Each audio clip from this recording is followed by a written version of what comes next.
Hi friends, welcome to Loved by Cacao. This is a home for all of us who love cacao, to share our stories, to elevate the voice of cacao through voices from all around the world. Here we will connect the threads of light that cacao is weaving between us, from heart to heart. Thank you for being here.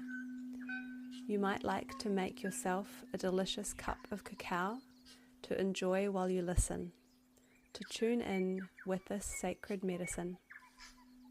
I am Pania, lover and facilitator of cacao, and I invite you to step in through the door to this cozy home. Come to sit on a cushion in this circle together, and may we allow ourselves to be here, to be loved by cacao.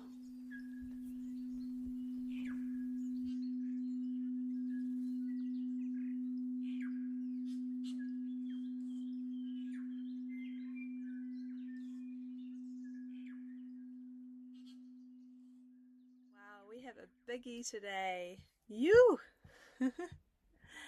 Episode 11, Multidimensional Weaving of the Healing Arts and the Performing Arts with Cyrus Henry.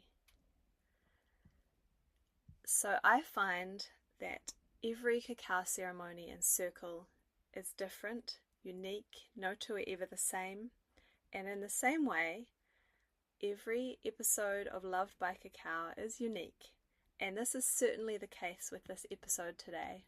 I went into this one knowing that Cyrus and I would have a lot to talk about because I know that he does so many amazing things in the world and I wanted to hear about all of it. But I didn't know where this conversation would lead, and I love that what mainly came through here are stories. Cyrus shares stories of his travels, his studies of the different worlds that he walks in, his experiences of expansion, and he drops beautiful pieces of golden wisdom as we go. Yes, this is a long one, but a good one. And I love being able to delve into a good long chat of stories myself, and I hope that you will too. We had a small intermission at the 1 hour mark. Perhaps you'll do the same, but if you do, I hope you'll come back for the rest because I feel that it just gets more and more juicy as we go. And Cyrus really drops some beautiful wisdom in the second half as well as the first half, and he also blesses us with a beautiful song at the end with his guitar and his gorgeous voice. I love hearing him sing. So, who is this fabulous soul that I'm talking about? There are so many ways that I can introduce him with all the amazing work that he does and the beautiful human that he is. Cyrus Henry is a proud indigenous Maori, skilled shamanic medicine man, healer, coach, men's work facilitator, talented creative artist, performer, dancer, musician, and also, like how we say someone has a heart of gold, I feel like Cyrus has a heart of cacao love. He loves life like cacao, living with passion, presence, and giving his all to everything he does. Cyrus first began a career in performance art, living in Australia for many years, and then, some years back, Spirit surprised him by leading him to live in Nicaragua for 3 whole years. While there, he had to let go of his identity as a performer and commit to the shamanic healing path and lean into his healing gifts. Since then, he's been able to come back to the world of performing arts, and he's now weaving the two together in beautiful ways. So we talk about how he got to each pivotal moment on his path, how those moments influenced his life and also brought him to cacao and other special plant medicines.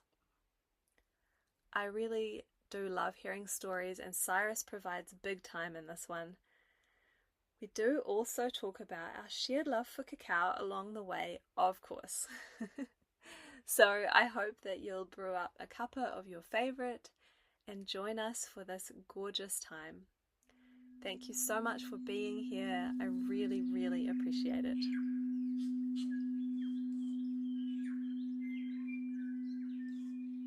very excited because I don't really know what's going to come through with this conversation. Me too. So I'm sitting here with a wonderful friend, Cyrus, in Auckland, and he's very kindly driven a wee way to come and meet with me. Thank you, Cyrus, for being here on the podcast. My pleasure. Thanks for having me. Yay! And yeah, it's exciting to have you here because we've had cacao together before, and I know a little bit about your cacao journey, but only a little bit, and I'm really excited to hear a lot more. So we're going to talk about the many, many things that you do and the ways that you work with cacao and plant medicines and the multidimensional human that you are. And first, I've got a big pot of cacao here that I've brewed up for us. I'm going to pour this with lots of love for us from the pot. We've been keeping it warm. Nice.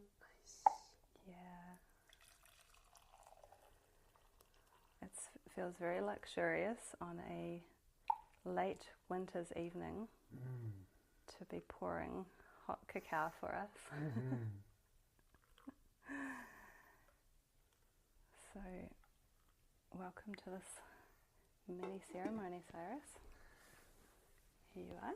Thank you very much. You're welcome.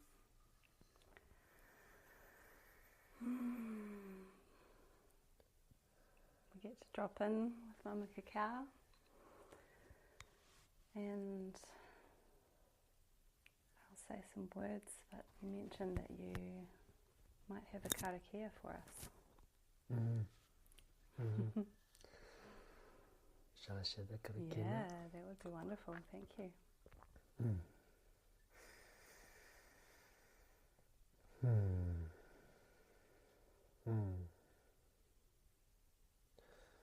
Manawa mai te mauri, nuku manawa mai te mauri rangi. Kia mahara ki te whakaaro, kia mahara ki taroha, kia mātou, kia pakari, kia roa tētahi ki tētahi. Hei oranga wairua, hei oranga henengaro, hei oranga tinana, hei oranga whānau. Kia mauri tū, kia mauri ora. Haumi e, hui e, tāiki e.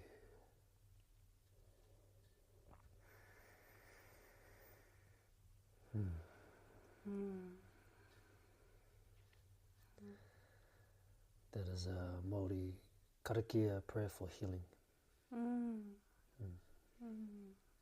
Thank you. You're welcome. Beautiful. That feels beautiful to have with Mama Cacao. Yeah, and after that gorgeous karakia, I'd like to invite Mama Cacao to be here with us. She's here in our mugs, but also in spirit. Thank you, Cacao, for bringing Cyrus and I together when we met, and also tonight. And thank you for your beautiful medicine. And dear listeners, if you have a cacao also, you might like to drop in with us and just really allowing cacao to come into this space. The loving, supporting, nurturing presence.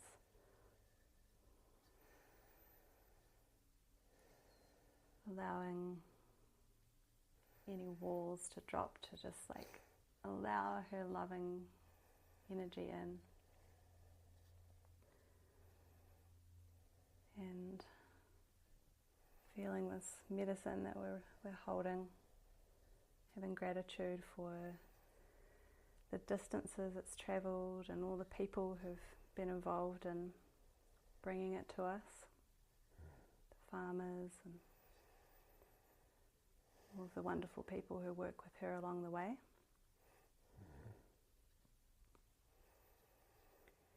And Cacao, we ask you to show us what you would have us talk about today and what you would have us share. Let your voice be known through us. May you open our hearts so it can ripple out, opening many, many hearts. with love and gratitude and blessings. And maybe we can take a moment to think about our intention as well. Mm-hmm.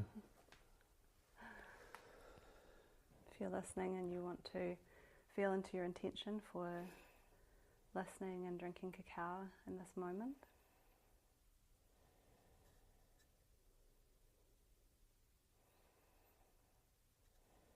My intention for this conversation today is to have an openness to see where it takes us, and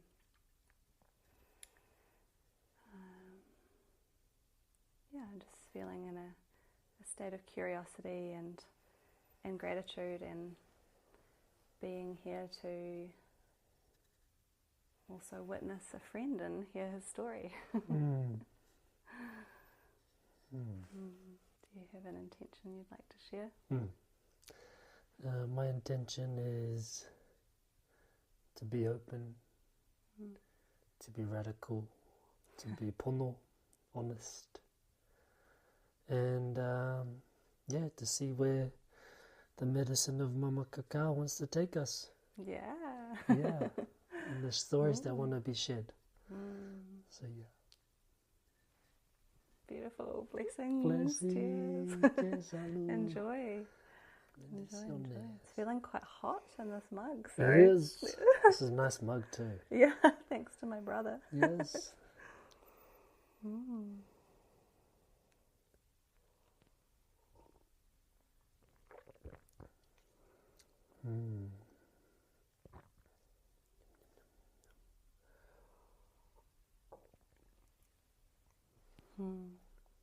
So, my dear brother has kindly let us be in his home today. Thanks, bro. Shout out to you. And he's got these beautiful big ceramic mugs, and we're drinking a blend of Keith's cacao and cacao with a K. So we have Guatemala and Peru in this cup. I couldn't resist mixing them. The word multidimensional has come up with you in conversation a few times, and I just felt like this cup needed to reflect that. Yeah, I feel that. Thank you. I probably would have put more in if I'd had them with me. And we've got a pinch of cayenne pepper, which you can maybe feel, and a little pinch of salt, and some raw honey from up north. Yum. And the special secret ingredient. Oh, yes. The jing. The jing. Medicinal mushrooms and herbs. Oh, and some cinnamon. There we go. That's our magical brew tonight. Oh, fantastic. Thank you. You're so welcome. Thank you for driving all the way here.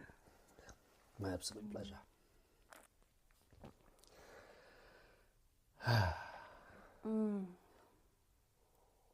Yum.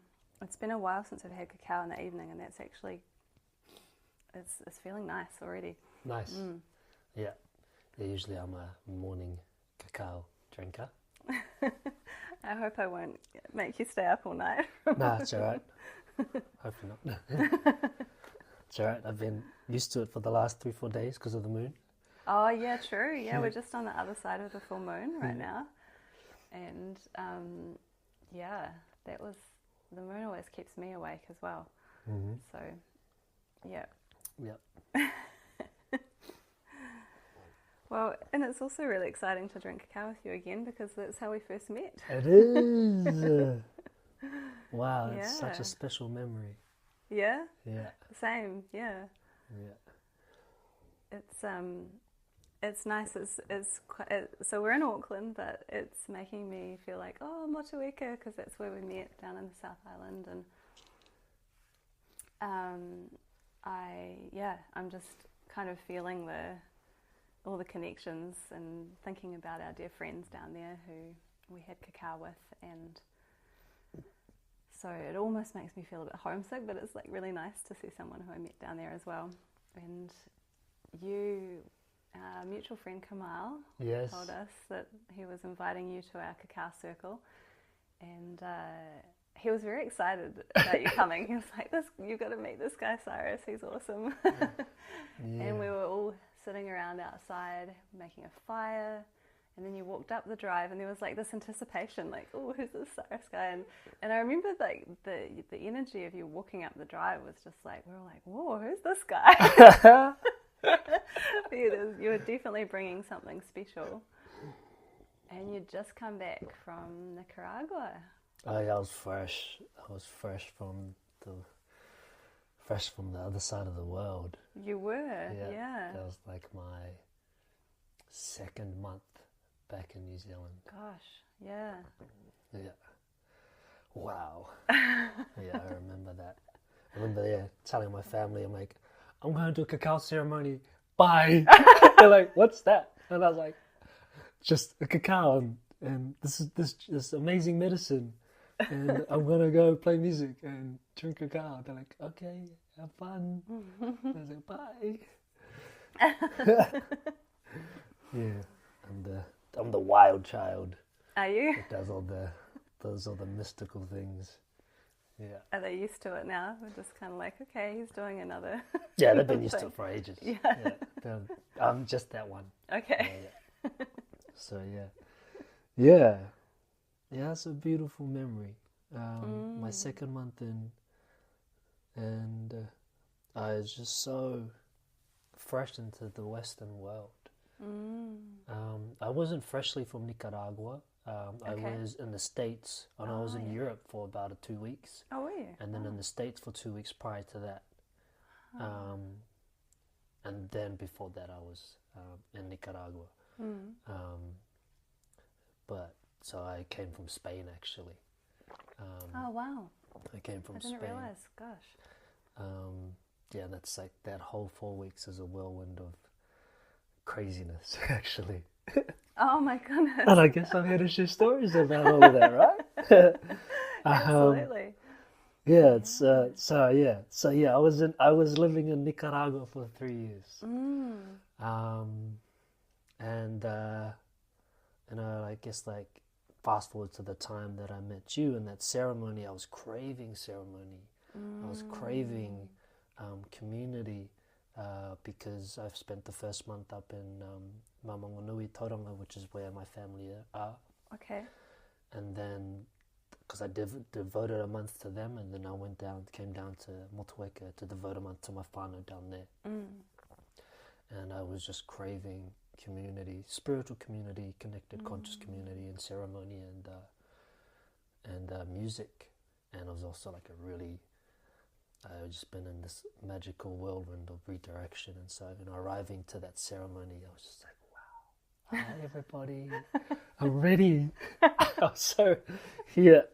And yeah, it was just such a magical pairing of like meeting with Kamal, because my cousin's partner's mum was like, and she's kind of a bit of a spiritual weaver within Motueka, a Maori wahine. And because they've been following my journey for a long time around healing, around spirituality, and so they heard that I was in town. And she's a bit of a Whaiadonna is her name. Whaiadonna is a bit of a connector. She connects people. Oh, I feel like I've met her before. Yeah. And she was like, oh, Cyrus comes, you have to meet Kamal. And I was like, okay. And we met in the library. And I was like, Kamal. And yeah, we just got talking, and I was very comfortable with Spanish. So it felt like home to me, because I hadn't lived in New Zealand for 10 years. Because Kamal's part Guatemalan and speaks Spanish. And, exactly. So then met him, and then he's also on the medicine path, and then just connected with him, and being able to speak Spanish with him was amazing. So that's that moment of like arriving there, of like just craving. You were craving it because you'd had that in your travels, and then I guess coming home, it can be a bit of a shock to suddenly like, oh, where's that community? Yeah. And it was a shock coming back home. So that 4 weeks, right? My time in Nicaragua was coming to a close after the third year, and basically what that had looked like is an opportunity arose from one of my clients who lived in northern United States. A client that came to a men's retreat of mine that I facilitated in Nicaragua, and he found my retreat through Google search. Oh, yeah. And it was a fly-in for my retreat, so he trusted me, my website, Awesome. this thing that this work that I presented around men's work, around coming together in unity, and working with specific Maori kaupapa, Maori topics and practices to work with men. And it's like, we had one call, it's like, great, I'm coming. Wow. And flew in from the United States to come into Nicaragua. And this was how long was this retreat? This was I think it was a 5-day, 6-day retreat. I had one co-facilitator, and I had about 14 men, I think, and I had 3 or 4 fly-ins from the States and Canada. Yeah. And then the rest were around the country, and then also locals. Anyway, he also, after that retreat, he wanted me to work with him and did a one-on-one program with him. So I worked with him for about 3 months after that, and I worked with him with the concept of ceremony and rites of passage, and transitioning into his crone, because he was coming into his 50s. Wow. And he was going on to participate in what's called a vision quest. Vision quest where he participated in, I think, Colorado, Boulder, I think is where he participated in it. And a vision quest is a concept that the Americas, Northern, Central and South America's indigenous peoples would work with. And the purpose of it is basically you go out in the desert or the bush or the jungle with the bare minimum, and you spend like 2 to 3 nights there. Typically it could involve fasting, no food, no water. Typically it involves a lot of ritual and ceremony. Some could include plant medicine, specifically plant medicines that are psychedelic. But his one was not a psychedelic vision quest plant medicine journey, and because I had already completed my first vision quest my vision quest was straight after that men's retreat. That's right. Wow. So I did my men's retreat for 5 days, and then I went to go do a vision quest. That sounds straight quite after. intense. Oh yeah, that's right. That was a big one. And so that's why I worked with him on that as well. Yeah. Anyway, we became really good friends. Well, I become quite good friends with a lot of clients, people that I work with, because everybody's my friend. I don't see myself as more. I'm just sharing things that I've learned. Yeah. And I guess what I've learned is, I guess I'll get to that part. Yes, we're going to talk about that. Definitely sure. No. Trying to get to this one moment where we met. Right? I'm enjoying it. Yeah. Anyway, I was coming to like the end of this 3rd year of being in Nicaragua. Things started opening up in the world. Because that had been COVID times. Yeah, earlier, the COVID times. Yeah. And my friend, who was my client, had suggested Cyrus. And this is after I'd finished working with them for 3 months, and this is maybe like another 3-4 months later, I think. And he was like, Cyrus, I have an offer for you. I'll fly you to the States, and we'll have a business strategy meeting, because he's quite a successful consultant business owner, international business owner, and has a very successful consultancy company. He's like, I want to help you. I want to help you succeed in your work, because I think your work is great. So he flew me to the States, and it was the first time leaving Nicaragua. Oh, after 3 years. After 3 years. And those 3 years, I didn't see much of a city. I was in the bush, in the jungle, or in a remote beach. Wow. And I didn't I remember the first time seeing a mall after 2 years. Oh, man. So I was pretty detached from a lot of technology. So I'm just going through airports.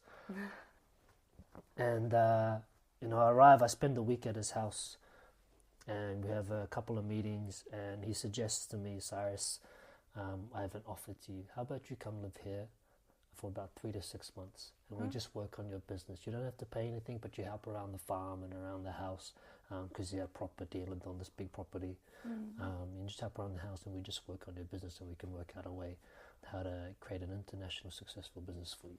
And I was like, amazing. And at that time, a lot of things were just coming to a close, because I had a contract where I was teaching music and dance at a multi-million-dollar resort in exchange for accommodation and food, and then getting paid as well. Was that in the US? That was in Nicaragua. That was in Nicaragua, okay. Yeah. Because there's little pockets of really quite wealthy structures. Yeah. And everything was just naturally coming to a close. And I was like, oh, interesting. I guess it's time for me to move on. And I was like, okay, cool. Let me just go close up things in Nicaragua and see how that all feels. Everything came to a close very, very naturally. And then within like 2-3 weeks, I was coming back to the States. Now, the first time I went to the States, I thought I was going to get stopped, questioned, because, at that time I didn't have any debit cards because my cards had expired. And I was operating in Nicaragua with cash and crypto. I also didn't have a home address. Because I didn't have a home address in Australia, and I didn't have a home address in New Zealand. So I was just like this, and I had like had like a couple thousand cash on me.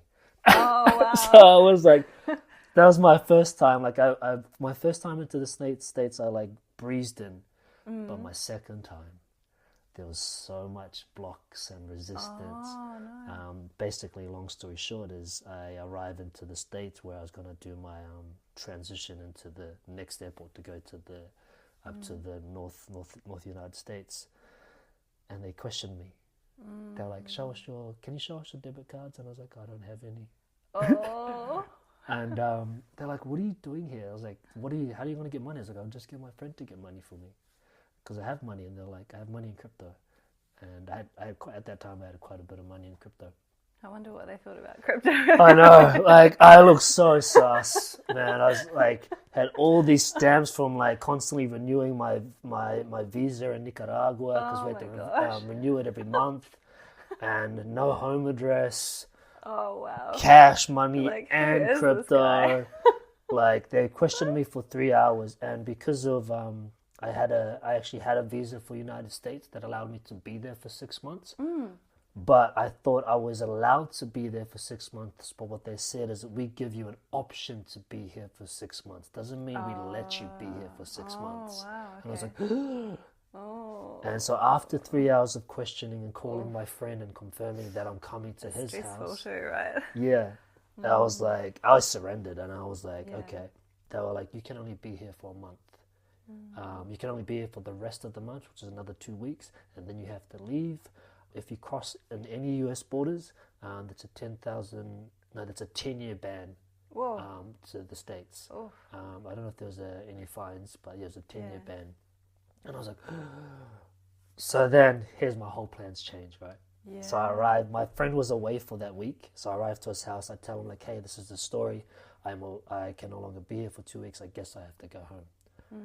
And I was like, what am I going to do? Do I go back to Nicaragua? Do I go back to New Zealand? And that week I happened to sign a client for like a 3-month engagement, one-on-one, men's work, and that exact price paid for the exact amount for a flight back to New Zealand. Wow. And I was like, whoa, okay, I guess I'm going back to New Zealand. And then I tell my family I'm coming back to New Zealand. They're like so excited. And then a couple of days later, and here's another story, another part of the context of who I am that may not make any sense yet, is a contract for a theatre show, which is the original reason why I was over in the States 3 years prior, had emailed me and said, hey, we have a position in a show, in a theatre show for dancing. Are you available? But you start next week. And the rehearsal period is in Florida, Miami. Oh, wow. And it's a 6-month contract. And I was like, funnily enough, I'm in the States, but I have a restriction on my visa. If you can sort that out, I will accept the contract. And they're like, yeah, we'll sort it out. No worries. So then I tell my family, I'm like, I'm so sorry, I'm not coming anymore. Oh, wow. So this is another change. So you think, okay, I'm staying in the States. I'm staying in the States. Like a week later, I only spend a week with my friend. He arrives at the end of that week. And then I fly to Florida, Miami, and I'm in rehearsals for 2 weeks. And there's a lot of other context there that we can slowly join pieces together. And so I'm 2 weeks in rehearsals, into a show, into a career that I had psychologically retired from during the period of COVID, during my time in Nicaragua. And then we're 2 weeks in Florida, and then we fly to Europe to install the show, because the show was a theater dance show on a cruise ship. Oh my gosh. On a cruise ship. But it was for a company called Vision Voyages. And like what I love about this company is that they hire specific artists for specific shows, whereas traditionally in cruise ships is they have one entertainment cast for everything. And that was never really attractive to me. And so I was back, and then we're back on the show, and the whole 2 week period of rehearsals, and then the installation of the show when we're in Europe, which is about 1 week and a half, 2 weeks. I was telling all of my supervisors, my visa needs to be sorted. My visa needs to be sorted. My visa needs to be sorted. I thought I had time, because we flew to Europe, and we're going to bring the ship all the way across back to the States, which is about a 10-day voyage, 7 to 10-day voyage. And I thought I'm okay as long as I'm on the ship. But then I learned that the waters, US waters, also count as not allowed to be in there. And so I'm starting to feel nervous now. I'm like, where is this going? Man, this is wild. I'm emotional. I haven't been in a professional environment for 3 years. Yeah. I'm so emotional and just so in love with being back with the arts. We did 2 previews of a show. We opened the show and did a second show. And after the second show, which was about the second week in Europe, finally someone comes to me and goes, Cyrus, we finally contacted the Coast Guard, and they said you're not allowed to be on the ship when you cross US waters. If you're on the ship when you cross US waters, we will get a $10,000 fine or something around there. Yeah. And then you are not allowed to, then you get your 10-year ban. And so and we were about 1 stop away or 2 stops away, maybe 2 days away, 3 days away before they were about to cross over. And this was they told me this, and they're like, we might have to send you home. Oh my goodness. And then they're like, hold. And then within 6 to 10 hours later, they're like, Cyrus, we have to send you home. Oh. And so I got off on the next port, which was in Spain. Once again, I was like... Whew. Sounds so disorienting. You're suddenly I'm in Spain. What? Where am I? Yeah. Wow. And I'm off the ship, and I'm getting ready to fly back to New Zealand. And I'm basically to my family, I'm like, I'm flying back to New Zealand in the next 2 days. Can you just pick me up from the airport? Oh. And that's how I got back to New Zealand. Oh my god. So when you say it was a shock to come back to New Zealand, it really was a shock for me. I was just thinking of the reverse culture shock kind of thing that I've had before, but I didn't know you had all of that going on as well. Wow. Goodness. So all my friends that were following me, Cyrus, what's happening? You're going here, then you're going there, and they were just this is so crazy.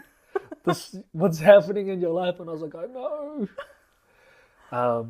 Lucky I'm really have a lot of grace and surrender. But yeah, I arrived to New Zealand, and I'm just wow. Firstly, I already started getting accustomed to all the lights because of the States and all the people. But then, yeah, it was interesting. Just thinking about that, it was interesting because I thought it would take longer for me to reaccustom to the time here.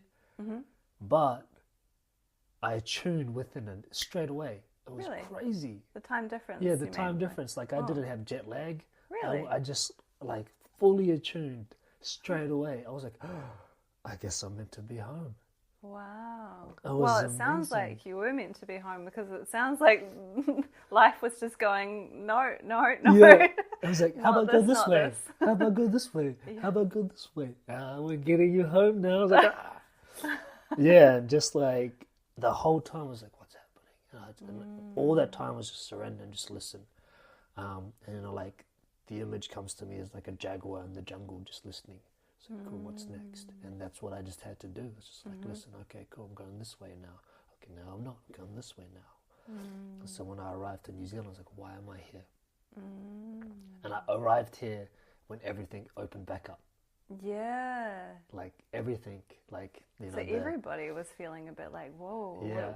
what's this world now? Totally, like, the mandatory vaccines were like, oh, that thing was lifted, you didn't need that. And it was just crazy that I arrived at that time. And I tuned straight away to the time difference. And like even walking barefoot on the grass, it was like, whoo, it just grabbed me. Wow. She just grabbed me. I was like, wow. Yeah.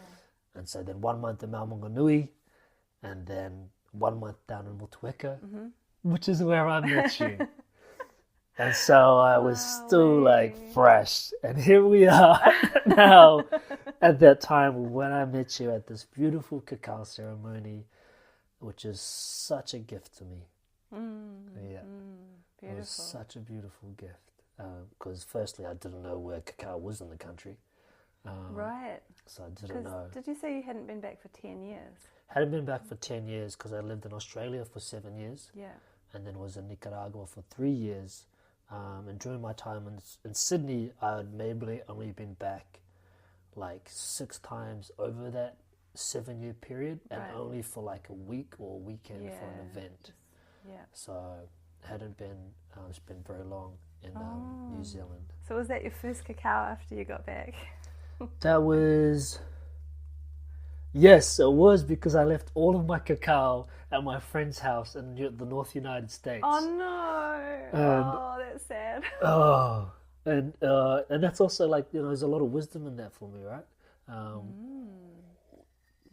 Because of cacao, I'd been sitting with cacao for like 2.5 years every day, 2 cups a day, because I had the abundance, because the cacao was like 7 to 10 to like $16. Ceremonial blocks of cacao, so I had the grace to be able to afford and to have like really high dosage of cacao. Like half my cup is just cacao chocolate, and then I put the water in. Oh gosh, you're making me think I should have made this stronger for you. And it was just such a wild, like, why would I ever forget my cacao? And I like, it's time. My teaching was done. Because she's a master teacher, right? Yeah. She's a teacher plant and teacher of love and unconditional love. And it was time for me to finish with that. And I guess like that 2.5 years of sitting with her every morning, probably have supported me in that 4-week process and in my arrival back to New Zealand before I was able to find her again, or she found me. So, yeah. And maybe the cacao you left behind was a gift to your friend as well. Yeah. You might have supported him. He's probably still got them all. Because he was like, has like a cacao like once every two full moons. Yeah. Oh, funny. Anyway, that was wow. Well, a lot of detail for that one moment. But it's quite the story. Thank you for sharing it. It's cool knowing where people have come from. And I got the vibe when we met you that you were still a bit like, whoa, what am I doing back in New Zealand? And where are my people at? And what am I, like, you were sort of not quite sure, I think, why you were here. Yeah. That's how it felt. And now I have even more understanding of what that was. Yeah. So, but you were definitely bringing some special Nicaragua energy with you. We could all feel it. It was really cool. And it was super special for me because pre-COVID, I'd spent so much time in Central America, Guatemala, and also Nicaragua, and I'd been to Ometepe where you were, and so it was just really nice after feeling this sense of being trapped here for a while, to be like, oh, you're bringing that energy, thank you. Yeah, it was really, really lovely.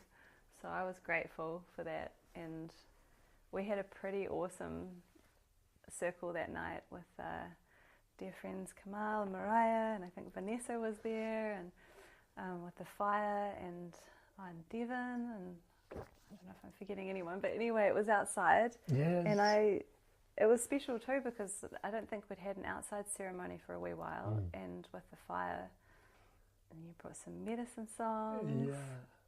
And you also initiated me into rape as well, which we might talk a bit more about, but that was very interesting. And so, yeah, it was quite the night. Yeah, it was a beautiful night. Yeah, I still viscerally remember it. Yeah, it was a great night. Yeah. Wow, it's cool to be enjoying Mama Cacao with you again, and just letting that story like kind of ripple through. I mean, that was a little while ago now. That was like be almost 2 years now. Yeah. Because this coming month will be my 3rd September here. Yeah. So had you seen yourself coming back to New Zealand at all? Or was it not really, you didn't think it was in your trajectory before that? I don't even know if I was going to make it back to this side of the world with things like, no, I didn't. Yeah, I was existing in such a different reality that I just thought I'm there. Yeah. In Central America and the States, and then there was a bit of a seed that was starting to sprout of maybe coming back to New Zealand, and I guess that was a seed that I guess I'm going back to New Zealand the first time I tried to come back. So, but I think that unraveled in that moment of where do I go? I guess I go to New Zealand, because at that it didn't feel like for me to go back to Sydney, because my time in Sydney was living as an artist, as a professional artist there, as a performing artist in Sydney, and I was like, well, I'm psychologically retired, because the path that has been directed for me by plant medicine and by spirit is to walk the path of the healer, and so I was like, guess I'm going back to New Zealand, and I don't know what for, and I guess also I think that was also part of completing the hero's journey, right? And returning back home to share what I've learned. Yes. And the hero's journey is a plot, a narrative, a story that I really resonate with, and that was definitely that. The man or the girl, well, the man goes out on the adventure, learns all these things, and comes back home and shares it with people. That was definitely that. So yeah, it would have been a new seed of coming back home that had just started sprouting and very quickly sprouted. Yeah. You seem way more, obviously, way more grounded, and you know what you're doing now. I can see you're in a different chapter now. Yeah. And you've had time to land and figure out. Totally. Why you're here, and we'll probably get to that more. But before we do, gosh, there's so much to talk about, and we haven't even really mentioned all the things you haven't even properly introduced. Well, I can always add an intro on to but you work with so many different aspects. You've mentioned some of them a little bit. Your acting, dance, being an artist, and your healing and your plant medicines and all of that. Yeah. And I want to know about all of it, but I'm curious how you got onto the healing and plant medicine path, and was that through going to Nicaragua? And also, why did you go to Nicaragua? Yeah. I guess to give the short long story of the intro context of that is, straight out of high school, I went to go study dance in New Zealand, contemporary dance. Went to go study a bachelor in contemporary dance, and in the first year I got offered a contract in a dance company, a 4-year contract, but after 6 months I left the company because it just wasn't really vibing it. And then I was like, there were at that time one of the top dance companies in New Zealand. That would have been around the year of 2012, 11, 12, yeah. And so then I was like, I guess one of my friends said, come to Sydney, one of my best friends. And I was like, and we had 2 friends there that were dancers. And so I moved over to Sydney at the end of 2012 and started training dance there. And then I studied dance there as well. And then it was just dance, musical theatre and acting, a triple threat course, which I got a cert for. And that was in 2014. Why that information is important, because during that time, like, I guess like I was already walking a different narrative to the normal of 9 to 5 and going down an artist route. And already my mind was starting to expand outside the box of the system. So therefore, naturally, I also started to explore different things, spirituality, and also had a blessing of she's like my second mum, a bit of an angel in my life. There's my beautiful mum, my biological mum that I have a beautiful relationship with, and then there's my second mother, who was like a mother nurturer, who is my big brother's girlfriend's mum. And she's taught yoga, because she's from Motueka. She taught like yoga and had crystals and stuff. So like, I guess like time with her, because she's part of the reason why I went to dance school, because she pushed me that way. I was actually going to go to the army. Oh, really? Yeah. She was like, no, you're going to dance school. So she's a big influence in direction in my life, around the artist route. But she did yoga, she did Reiki, she had crystals. In my young mind, I was like, cool, but those seeds were planted in my consciousness. And, that really influenced my openness to the world. And my friends at the time in Sydney, they were also like exploring like conspiracy stuff and like spirituality stuff. So my mind was expanding, and the turning point or the pivotal point was, firstly, I started to explore self-development from an entrepreneurial business standpoint. And, it started with like the really, what I would say, basic introduction of affirmations, working on the self. Then fast forward is I came across my first mentor in the year of 2015. And I would have been 22. And it's interesting because one of my interests and hobbies and styles that I explore of dancing is salsa, salsa dancing, and we had known each other in the salsa community for a long time. And one night I was going out to a salsa social night where we dance salsa, and I was bringing a student with me so they can also be exposed to the world of social dancing. And we saw her there, my friend, this woman, and I introduced my student to this woman. And because she was waiting for her friends, and at the end of the night I walked my student back to her car. She's like, did you know your friend is a psychic and a clairvoyant? And I was like, no, I didn't know that. And that was interesting. So like that kind of like piqued a bit of curiosity. I left it at that. And I felt this nudge, like I felt it, and like then I finally reacted to it, acted on it a couple of weeks later, and I reached out to this woman and I said, hey, I feel like you have something to share with me. And I love that. Yeah. And she replied with, she's like, I've been waiting for you. Oh. I was like, of course you have. She's like, I saw your ancestors walking around the salsa club, and I was like wondering who that chieftain was. And I was like, okay. And so like I was like, so what? And she's like, cool, come do a session. And first session was donation based, and basically at the end of that session she was like, Cyrus, you can do everything that I can do, and I'm willing to exchange these sessions for donation base.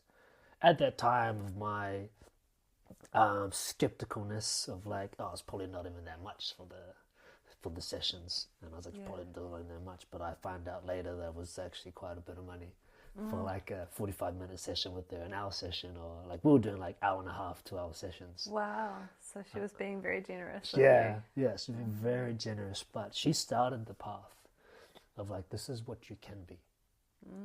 And I did a lot of healing work with her and learnt a lot from her. And from what I remember and from what I understand and putting it in my own words, she was taught by spirit.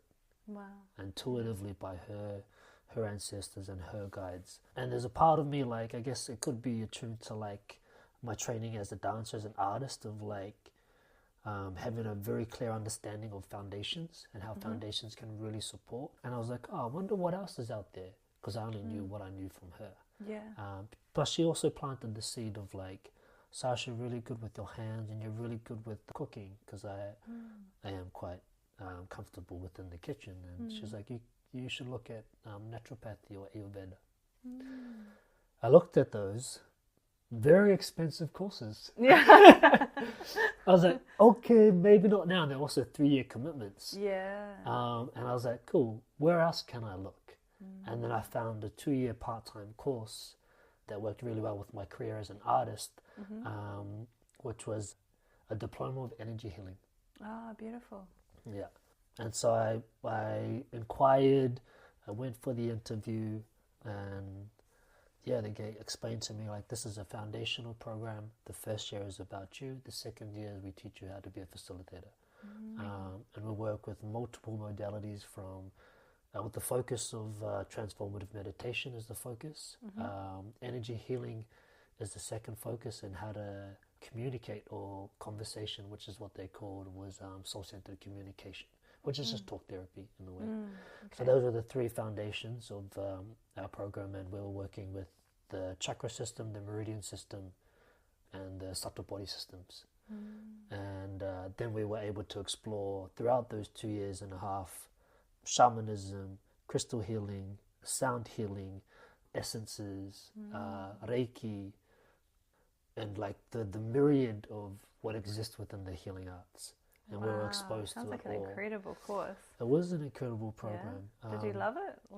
Yeah, I was like, at that time, with that 2 years and a half, like, I was so grateful, because I happened to just be getting a lot of work as an artist in Sydney. And sometimes working as an artist, you might get a contract that takes you away. But I just didn't. And I was just like, all my work was paying for each other. And, at that time, I knew intellectually and rationally, I did not understand anything. Knowing and feeling, I understood everything. And that's how I felt the whole 2 years. And for whatever reason at that time, I was like, I don't understand anything, but I understand it. And eventually they will marry and meet, and I'll start to intellectually understand it all. And so, the year-long experience with my first mentor, leading me into that 2 years and a half of my diploma of energy healing, gave me a really strong foundation for the world of spirit and the world of the healing arts. Even if I didn't quite intellectually understand it or logically, I had all the tools and all the seeds planted to understand what the world of spirit looked like and how to navigate it. And then just interweaving all of that into my daily practice, and with my own already intuitive explorations of spirit and consciousness and awareness and healing. That was the starting of my work as a healer. And then I would just practice, and I would share with my friends. I was really open with all of my friends. I was like, healing. And so then when I started practicing, I just invite friends over and do sessions on them. And I'm grateful that, like, I didn't hide it. And like, a lot of my friends are quite boyish and like really cool dancers and cool people. And I'm like, I'm doing healing. And these guys just want to try. And what was their reaction? I think because of like, it wasn't a big shift from who I was. Okay. It was just like, it was more of like this is you. Okay, yeah. And this is like one of the things I'm also grateful for, of like, quite often from what I've learned now is like in people's like, I guess, spiritual awakening or self-actualization sometimes can be a 360 switch.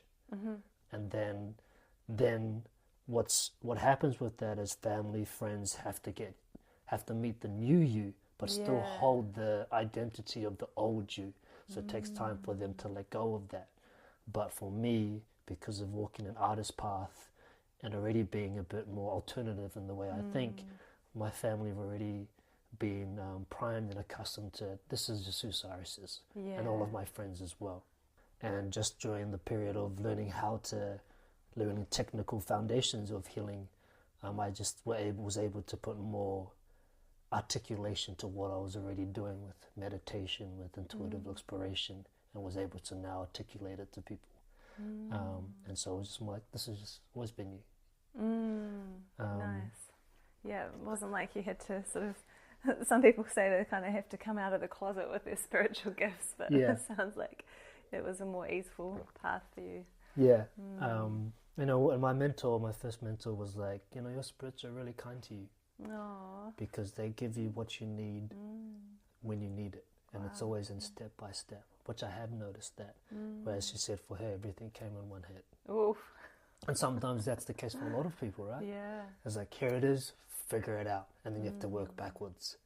Whereas I was just, and I still am, I'm always just moving slowly and slowly in one progression. Never really have to work backwards, never had to work backwards. So that's the starting. Yeah. And then fast forward to your question. Can I ask you one thing before you do? Well, more of a comment, I guess. I love the way you talked about that you didn't understand the path intellectually, and but you knew that you like felt it, you understood it, and I think that's kind of how it has to start, don't you think? Yeah. Like I don't know if we can start that kind of path intellectually. I agree. Because there's going to be way more blocks, and like, I mean, it makes sense when I'm saying it, but I haven't really heard someone describe it quite the way you did, and I just love hearing that, because I'm very similar. Like, I think that's been a big part of my journeys too, like just feeling things before really, like even cacao. Yeah. I've felt that with cacao, like I felt it before I really got, and it takes a while sometimes to, you know, to really, and even then, the intellectualizing can still get in the way sometimes. Yeah, like totally, it's a normal part of the process, and it's become a big part of my teachings of like, how can the human intellect understand something that's way more vast than the human intellect in terms of awakening, self-actualization. So when we try to understand it with the intellect, the ego gets in the way to try to understand something that's much bigger than the ego. And so a big part of like at least a lot of the explanation I try to do with people is like, don't try to understand it. Try to understand it and trust that it will start to unravel. And also we live in a time where we want things quicker. But expansion, self-actualization, shedding, unlearning, it takes time. And you know, that's in the art of ceremony is time. You know, we sit, we come together, we pray, we set intention, we take time with the cacao. We sit in silence, we sing some songs, and we be in that process of ceremony. And just the Western system is what everything wants to be quicker. And we've lost the art of slowing down. I love the slowing down. That's, I've still got a little bit of cacao left. Speaking of slowing down, we can hydrate and have some more. But I am keen to to hear what you were going to share next. Oh yes. Oh, the next part of like plant medicine in Nicaragua. Oh yeah, so you had that whole beautiful foundational. Gosh, that's so amazing. You met your mentor like that, and like she sounds incredible. And oh, she's fantastic, and I expressed to her quite a lot over the years, because she moved away from Sydney to Melbourne, and we stopped working together as I naturally was open to many different teachers. But every year, like every moment now and then, I give gratitude to her. I'm like, you know, this a part of like this path is because of you. Thank you so much. And beautiful. And she expresses a reciprocates the gratitude of like. So like I was really fortunate to have a foundational understanding of spirit and the healing arts and energetic intelligence. You know, and a lot of clients that I've met and people that I've met is they had like an experience from crisis or plant medicine, and then they have to work backwards. Yeah. And like, I'm like, that's okay. Each to their journey. Yeah, and I'm just thinking now that's quite amazing you had that before going to Nicaragua, because a lot of people go because they're seeking. Exactly. That you were like bringing the medicine with you. Yeah. Totally. And like, you know, at that time of like, I had never touched psychedelics. I never touched, and like I was part of the mind of like I can journey without, and I had like hallucinogenic experiences just through the process of meditation. Wow. Through some of the techniques that my mentor taught me was like, you know, one of the exercises she gave me was like, Cyrus, your homework this week is to go learn about your past life phobias. Oh. She showed me the technique, taught me the technique. This is what you do. And then you ask for your angels or guides to help you, and you're going to learn about your past life phobias. And I was like, cool, made sense, great.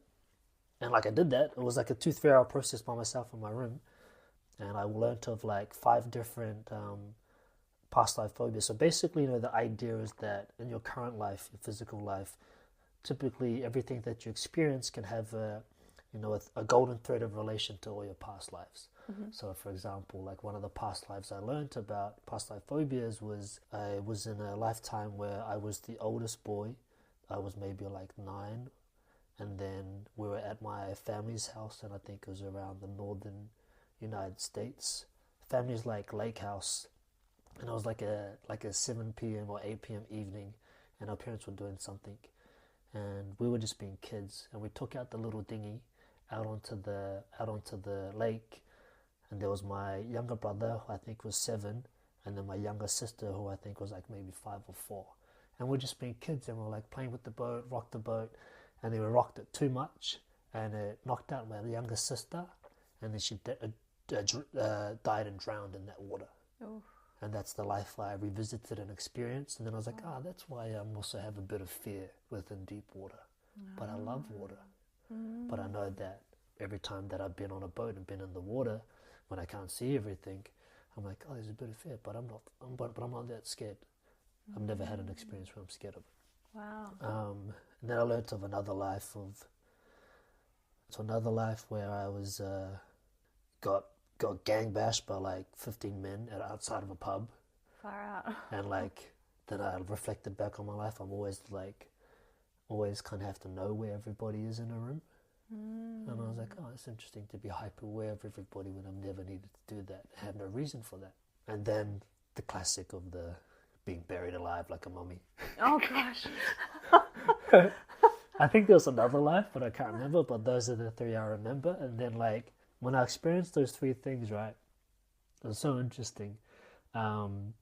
I felt this rush of energy because I was lying down. I felt this rush of energy into the bottom soles of my feet, and I felt my etheric body like arc up and just like kind of like arc out and then shoot right up through my crown, and then I was like boom, and I opened my eyes and I was like, I'm in the future. Oh. And I had a partner at the time, and what I saw was her washing the dishes in our little sleep out. We're in a fruit forest. Our house was getting built. She had a baby in her hands, and I looked down, and there's my 7-year-old daughter, but she looks at me, and I look at her, but she looks at me like, I know you're not from this timeline. Whoa. It was crazy. I was like, what? It was visceral. Like, I remember it so clearly. Everything was in HD. We also had a dog, and I just remember her looking at me like, I know you're not from this timeline. And she just looked at me with this acceptance. I'm like, And then I hear a voice, and it felt like my brother's voice, because I had an older brother that passed when it was like 4 months or 4 years before I was born. Okay. But I felt like I heard his voice saying, it's time to come back home. And then I came back home, and I was like, whoa! And I'm traveling. crazy. And then the next week in school, we're studying the chakras and learning about a Kundalini awakening. Okay. And the teacher was explaining it, and I was like, that's what I experienced literally last week, a Kundalini awakening, when the two snakes at the bottom of your root unravel and shoot right up through the crown, and then just releases all the energy in the body. And I was like, oh, that's what I experienced. Anyway, another point of that story is that was my first hallucinogenic experience through the purpose of, through the act of meditation or learning about myself.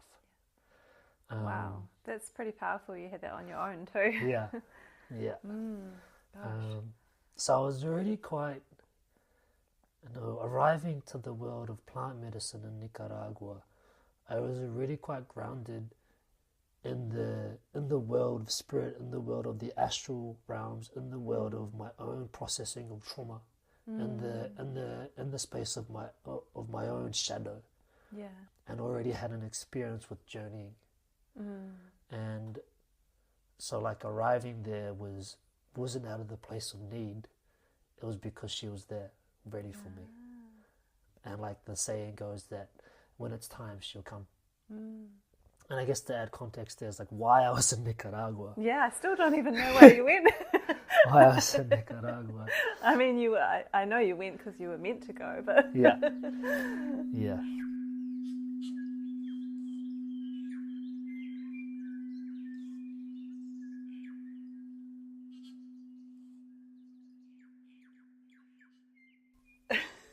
Okay.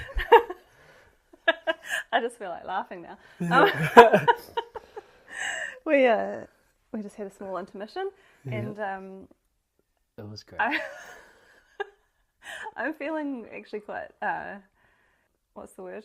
Giggly, I guess, and kind of like I think it's quite funny because, as I said in our intermission, you're keeping me in suspense because I started this conversation thinking, I really want to know why Cyrus went to Nicaragua. And it's like, am I not meant to know? Because every time I think you're about to tell me, it doesn't happen. And you were just about to tell me, and then you made the suspense even deeper by saying, wait, we need a small break. And then it turned out there were people in the house. Not burglars. It's all good. It was my brother. And shout out to, well, you know who you are. Anyway, that was very funny. And we now have some more water to keep us going for the second half. So what's gonna come through? Maybe it's a secret. Maybe you're not meant to tell me. Why did I go to Nicaragua? All right. To give context, there's been this moment, like, between the time of going to Nicaragua and before that, where this yearning for an adventure. And part of that yearning was also a part of a splitting with the partnership, specifically the partnership I mentioned of the vision I had of the future, because she wanted to travel with me, and I was like, I feel like I need to travel by myself first. I need to have this adventure by myself. And so I feel like I started to create this narrative or remember a narrative, a story that I wanted, an adventure I wanted to experience. So this is an important part. And then another part of that is I also started to get a little bit bored and content with my career as a dancer. Well, but at the same time, I was grateful that I was a working artist. But in my mind, it was like going to take another couple of years to get to the next level of shows and work, just based on my own projection of my own skill set and my own growth. So I was like, I need a break from Sydney. Yeah. You've been there for a while too. Yeah. And a year prior to me leaving Sydney, there was an international audition tour for this cruise ship company, Virgin Voyages. And it was of interest for me because, one, they were only wanting specific performers for one specific show. Very appealing to me. The concept of the cruise ship was a startup business, so it was a new cruise ship that was gonna target the more edgy, cooler, younger, kind of like that was during the times of like the younger millionaire, or like the younger, more cooler people, as opposed to like the traditional cruise ship of the older retirees. Okay. Yeah. Thirdly, they had a vegan restaurant on the cruise ship. Cool. I was vegan at that time. And fourthly is you could fly anywhere. The performers were allowed to fly anywhere after the contract. Wow. Whereas in other cruise ships, traditional cruise ships, you have to go to your home country. Okay. And I was like, cool, I'm going to audition for this show. Yeah. I auditioned for the show. It was a whole day of auditions. Didn't hear anything for about a year, I think. That's a long time. Yeah. And then one day I get an email saying they want to offer me a contract. It was a 6-month contract on this cruise ship. And interestingly, at that time, I went through a whirlwind of an experience and was ready to leave.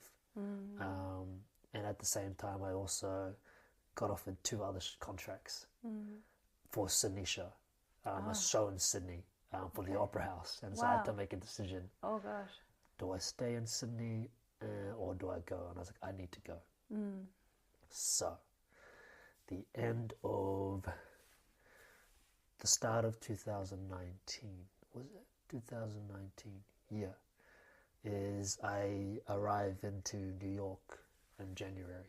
Mid-January. I'm meant to be there for 6 months, and I'm in the show. This is same company, but a different show than the show I spoke about earlier. Just a different show. This show was an amazing dancing, singing, acting, and circus show. Wow, cool. There was another show which was just specific dances, was just a dancing show, and then there was another show which was a circus performing show. This show was like dancing, singing, acting, and circus. I was a dancer, and there was actors and singers and dancers. It was called a show called Another Rose. It was about love and actually about polyamory and about open love. Really? On a cruise ship? Yeah, the story was the prince was in love with the princess was in love with the guard, and the guard was in love with the prince. Oh my gosh. So this was like the narrative. Okay. Anyway, this was the show. I was meant to be there for 3 months, 6 months. What was also amazing about the show, right, was an immersive theatre show. An immersive theatre show was breaking away from a traditional theatre where the audience is there and the performers are up top. Whereas this was a dinner theatre show where I was able to interact with you in character whilst performing. Fun. And there were also specific waiters and waitresses that would deliver the food, because there was like a 7-course meal that was following the narrative of the story. So that was also part of it. And we had a pre-immersive show. So basically what that meant was, before the real show started, is we invited the guests into the theatre bar and we interacted with them and did games with them, because it was all about like consent and connection and love. And when we were rehearsing these games, like we could do one-on-one games or 2-on-1 games, or we'll do a whole group thing with everybody whilst they're mingling, getting drinks. And when we were rehearsing, they had a whole list of things for us to do, but they also asked, does anybody have anything, other talents or things that they want to offer? And I raised my hand and I was like, oh, I do healing. And at that time I was very deep in my modality of crystal healing. And I brought my working crystals with me, because maybe someone will want a treatment. And so I brought my working crystals with me, and I was like, I do crystal healings. And they're like, okay, can you do one for us? And so, and my hotel was like just a block away. So I went to go get my crystals, come back, and I did a heart meditation healing. And for the group? For the director of that specific section of immersive theatre. And it was like, wow, Cyrus, this is amazing. I would love to have this a part of the show. So in that 30-minute section, the last 10 minutes, I'll take someone away into a room and do a heart meditation on them before the real show started. Wow. And so it was amazing to witness my two worlds come together of healing and performing. And it was amazing. And I remember the first preview we did was a woman was meant to come on with one of her friends, but she couldn't make it. And when I chose her, she was like, my friend was meant to give me a Reiki healing. Oh, no And way. so she just had this like welling of emotions. It was like, wow, I can't believe you chose me out of all of the audience for this moment. And she was just so like, you know, the synchronicity of that moment. And I was like, wow. And I was like, oh, great, I'm in the right place. Yeah. Just that synchronicity. Anyway, so this show was really big and like a really interesting space of transition. 3 months later,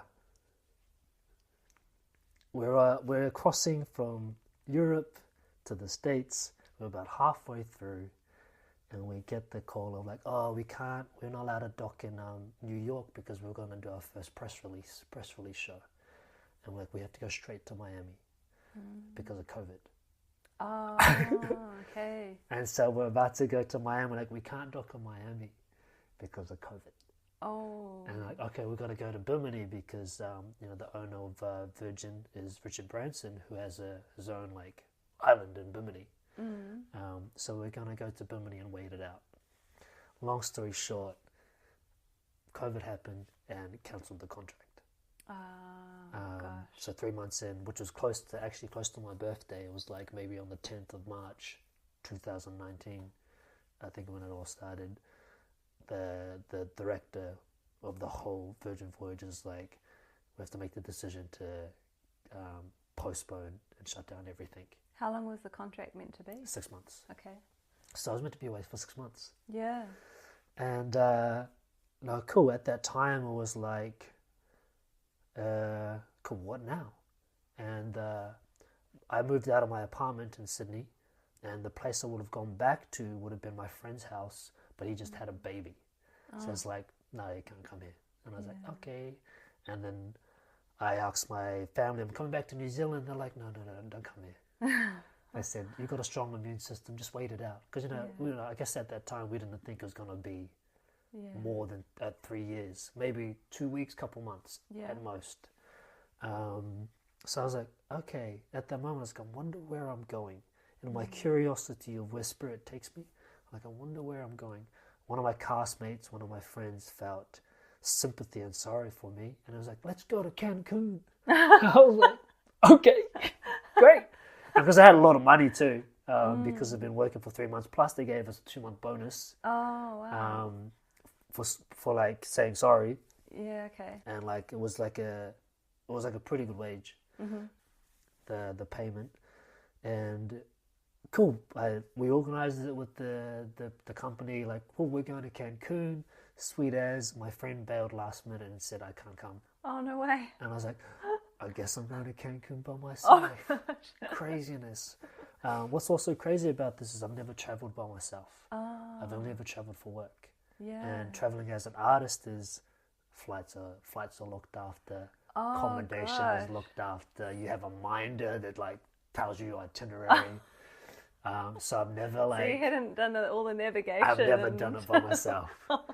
I'm in a foreign country. So I'm going to Cancun, but I was so grateful because everybody had left Cancun, because at that time was also, what's that thing called?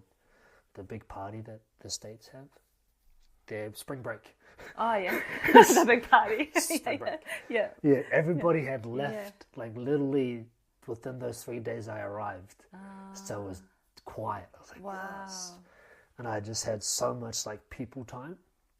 And at that time, it was like probably the most people time I've had in like 3-4 years. Like on the boat, do you mean? Yeah, just like living with the cast and then moving to the ship and living with everybody.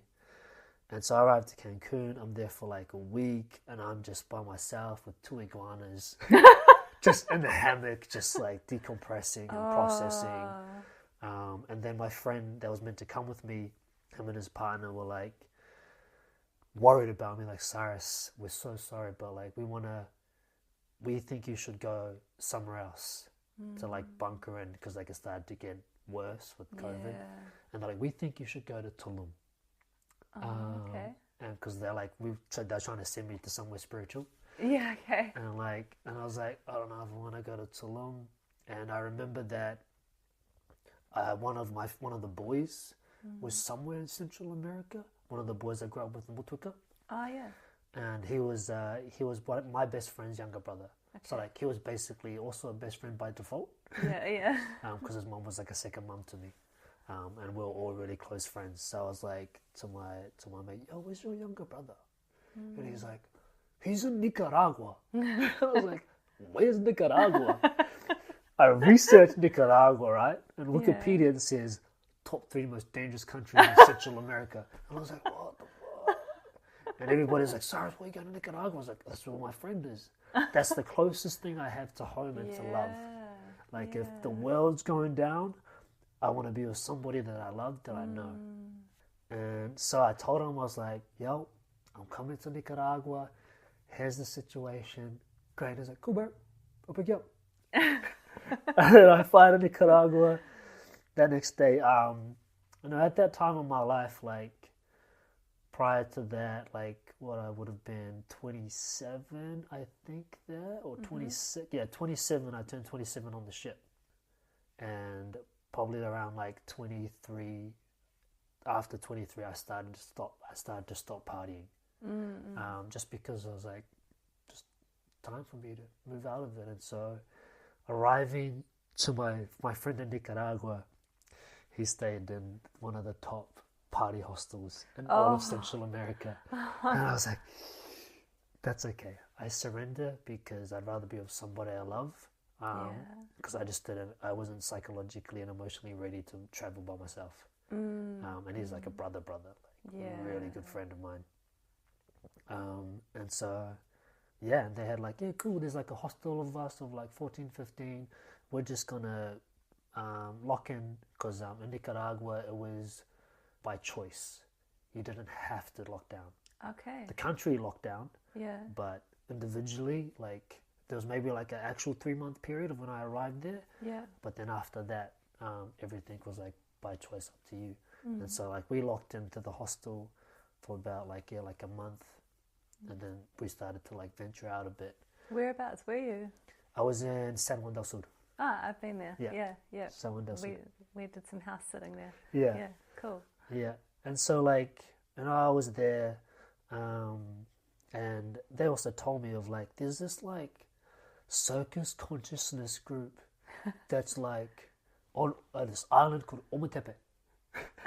And I was like, cool, but I wasn't ready.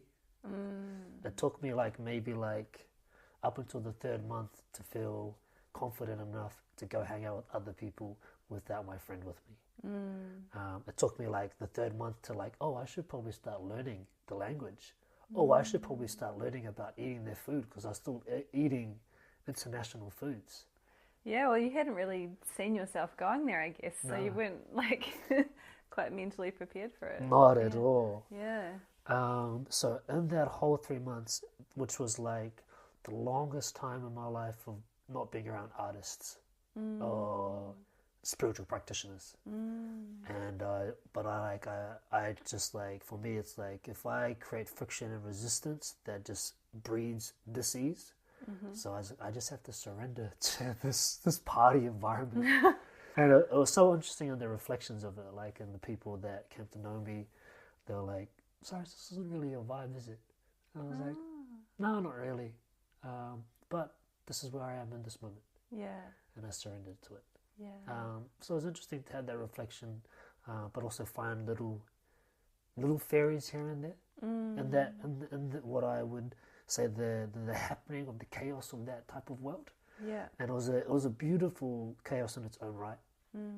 But I knew that like I was waiting to like, when will I leave this container?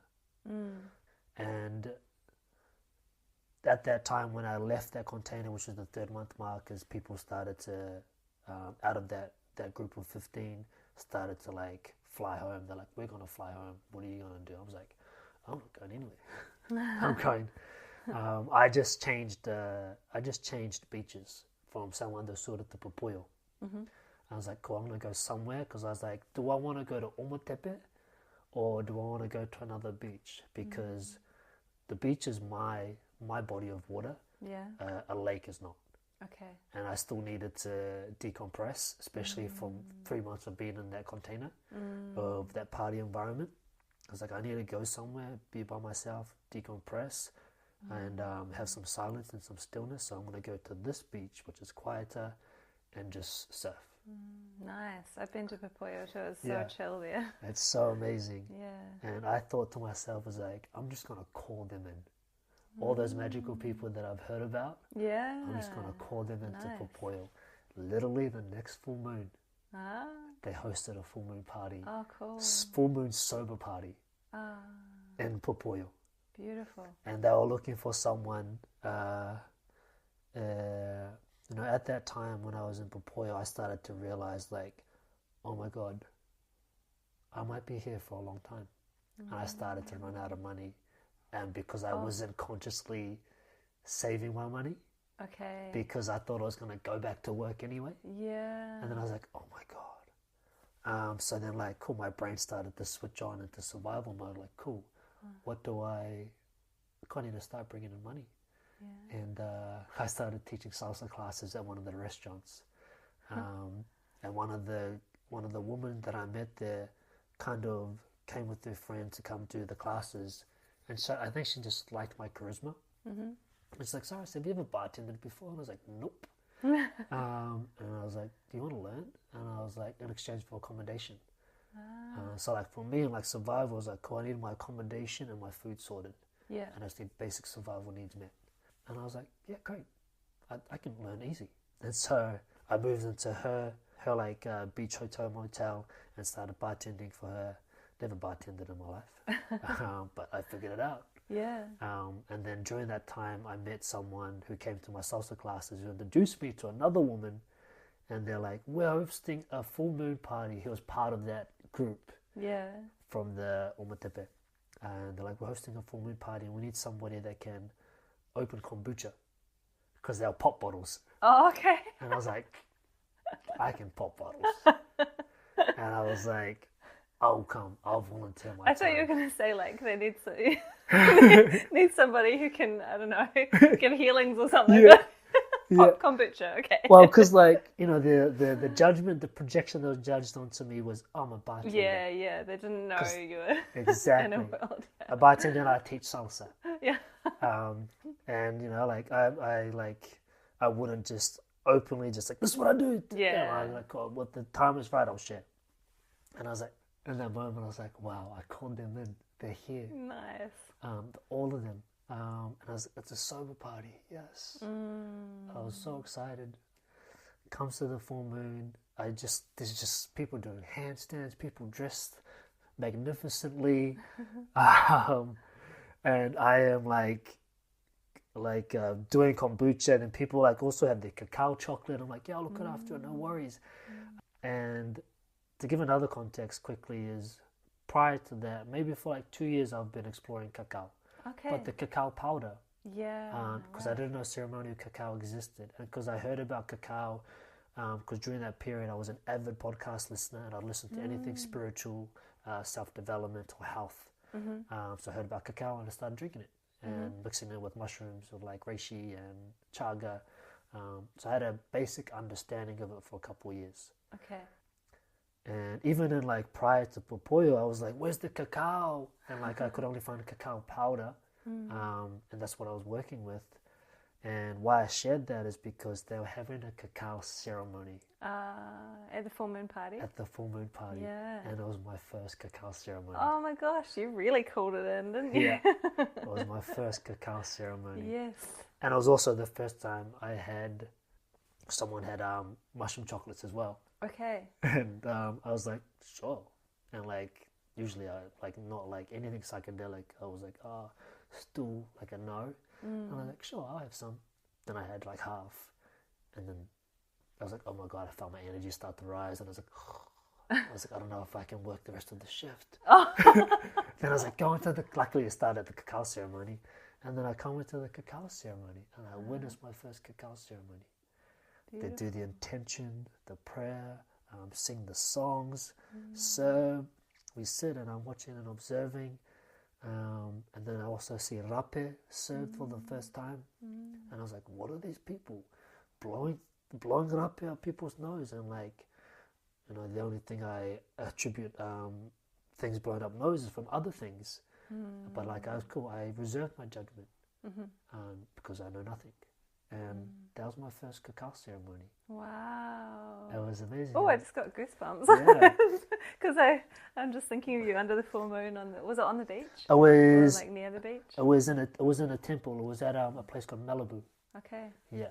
So the yoga temple. The beach was across the road, and they had a fire on the beach as well. Oh, nice. But the cacao ceremony was in the yoga temple. Oh, beautiful. And they sung. Then I heard one of the first medicine songs, which was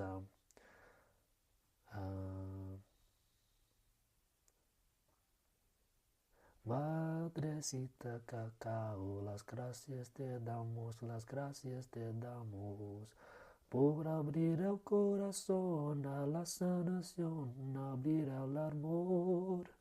And I heard that song for the first time. And I was like, wow. And I was just like, oh my God, this is it. This is a proper cacao ceremony. And this is ceremonial cacao. And I was like, why didn't know you existed? And so that was my first introduction to ceremony of cacao. And it was so amazing just to see people do handstands and just people expressing and cacao ceremony. And I was fine after the cacao ceremony. I went back to my shift and continued to serve kombucha and then just witnessing it in awe. And that was that first ceremony. And then literally fast forward a week later, the same woman that I had met who had asked if I could serve kombucha, she's also Australian, so we had an instant connection. Nice. She was also one of the founders of this group. This group that were the Circus Consciousness Collective. Then a week later, she's like, Cyrus, we're serving Madre Ayahuasca. Oh. Do you want to sit? And I was like, yes. And then that started literally the stepping stone of I sat ceremony with Madre Ayahuasca once or twice every month for 2.5 years. Wow, really? Yeah. Gosh. And like every day was cacao. And then within the year and a half, then I started to explore mushrooms and ceremonial and being in ceremony with mushrooms. And then I started to explore rape and then tabaquito. And yeah, and so you had your first cacao ceremony, and a week later got invited to your first ayahuasca ceremony. Yeah, my first ayahuasca ceremony. Wow. Yeah, and then. And you moved to Ometepe? I lived there for about 3 months. I moved around like every 3 months. Oh, okay. For some reason I had it in my head that you were mostly in Ometepe. I went there to visit a lot because a lot of my friends were there. I needed the beach. Yeah, I understand that. I love the beach that's too, and the sea. Yeah. You know, that's my calling because of Mamonga Nui and then also being in Motueka as well. It's more seawater because of Kaiteritiri. So yeah, and so that was the starting of my journey with plant medicine, that full moon body. Wow. So I have a lot of gratitude to this woman who we started dating. We were in partnership for about a year. Oh, wow. And she just took me along to all of the things, and with ceremony and all the magic of people. And that 3 months in Ometepe was with her company, because she's one of 3 founders of this consciousness collective company. And I came on as a movement dance teacher. Oh, cool. And the resident healer. Because, you know, first she was like, you're just a bartender, you're this guy from New Zealand. And I was like, I'm more than that. So much more. I'm more than that. I actually do this, and this. So as we started to learn about each other. It's like you were in disguise or something. Yeah. So I actually started to learn more about me. You know, I had the proof to back it up. I had a show reel, and you know, I roughly knew what I was talking about in terms of my work as a healer and artistry. And she She trusted that, and we had a beautiful, loving, powerful, transformational experience together. Wow. But yeah, basically 2.5 years of sitting in ceremony was like 5 years of training. Wow. That's what it felt like. I felt like I was just training, like deepening my layers of my own healing. All of my healing gifts were starting to expand. Now, on the first ceremony of Madre Ayahuasca, I had a bit of fear of like, will I experience my trauma from a new place? And that was a bit scary. And I had already worked on a lot through my own, with my mentor, and through my own studies of diploma of energy healing. But that first ceremony with Madre Ayahuasca was, and after like, because they serve like three drinks, the specific tradition served 3 drinks, and on the second or the third one, I was about to purge, but because I wasn't comfortable with purging with around people yet, I went outside the temple and purged into the bush, and then I just heard this rhythm come into my head, and it got louder and louder, and I remember the rhythm clearly because it goes and it just got louder and louder, and the pathway I was on was the pathway to the toilet. So I'm here with a full concert in my head and just dancing for like 3 hours straight. Wow. And like, but I'm processing as well, and like I'm moving and like processing everything. And basically the message was like from Mother Ayahuasca was, Cyrus, it's time for you to retire as a performer and step into your role as a healer. And so I was processing grief. Yeah. Because I wasn't ready to leave my role as a performer.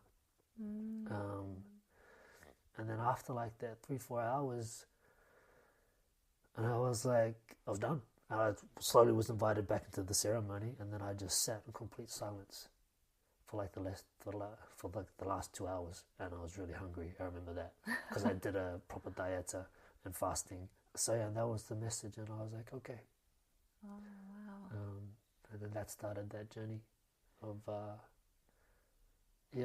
letting go of my idea or the ego that was a performer and stepping fully into my role as a healer and a practitioner. And because I had a good foundation of understanding spirit, the astral worlds, my own energy system, and healing, the ceremony made sense. And during that time was also coming into my Saturn return as well. Yeah, right. And my Saturn return, the reading of my Saturn return was stepping into 2 new identities and making money in new ways. And those 2 new identities was the identity of the healer and the identity of the musician. Because I've always loved music,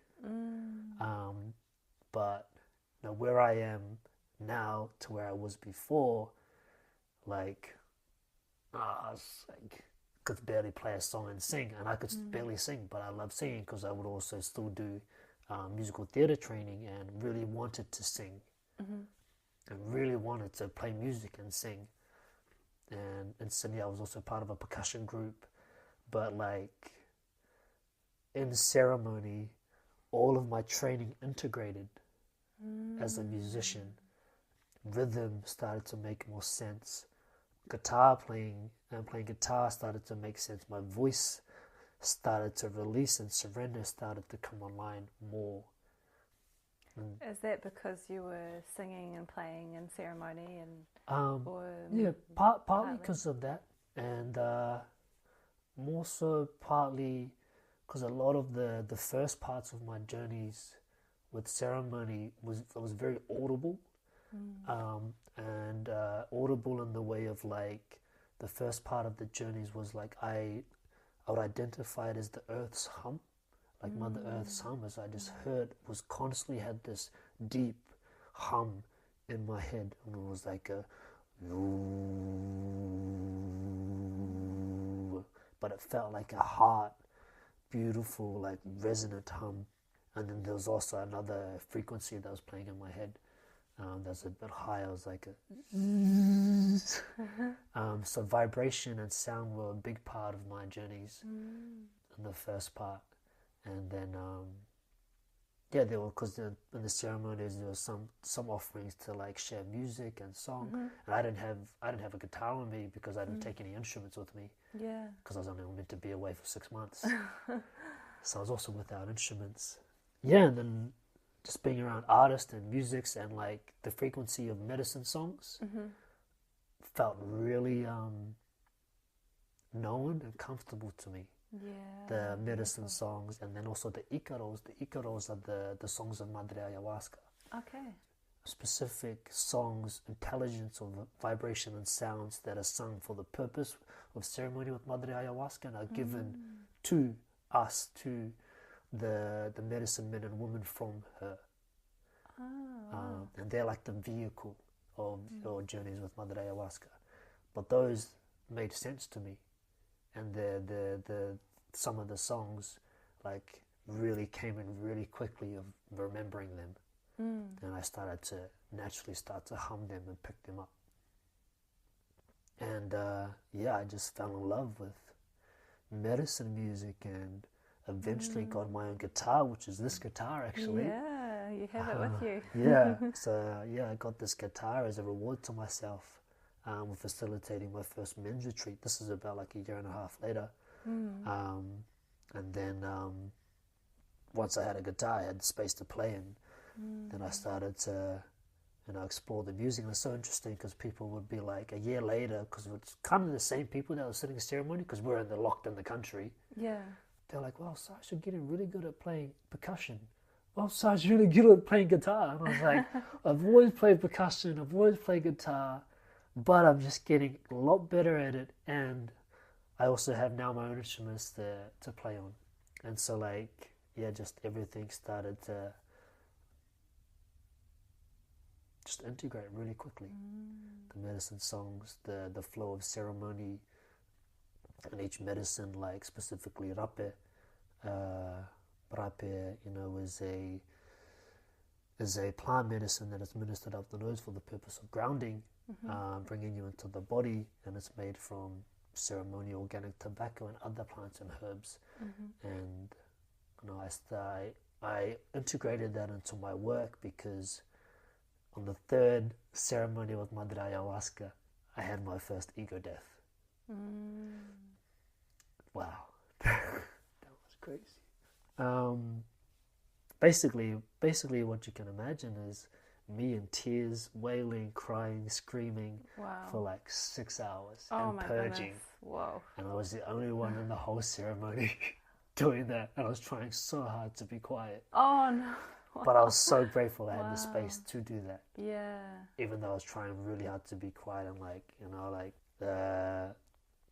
an explanation I give for it is like, if you've ever watched a werewolf film, where the werewolf transforms for the first time from man to wolf, it's usually quite intense and hard and really like bone crushing, and like the whole system is breaking apart. That's what I experienced. Oof. Yeah. Sounds really intense. Was it a safe space for you to experience that? It was a safe space for me to experience that, and I had had a safe space within me to also experience that. Like throughout the whole journey of that ego death, I would often just zoom out and just be like, wow, this is really hard and challenging, but I am so grateful. And then I'll just come straight back into it. Huh, that's amazing. Yeah. So you were ready for it. I didn't know it was going to happen, but I was ready for it. Your soul was ready for it. Yeah. Wow. And it was crazy, because I'm quite, I had my daily practices of always checking in with my energy field, my system, seeing where everything is. But at the end of that ceremony, I checked in with my system, my meridians, my chakra field, and everything was disconnected. All the channels were disconnected and in like a bluish silver hue, and just like humming, but not connected. And I was like, whoa. And like usually everything's connected and in flow, and I was like, the message was like, I have to restructure it from the top down, because I was operating from the bottom up. from my root system up. Okay. And that's how I would work energetically. Yeah. But I was like, now you have to structure it from the top down.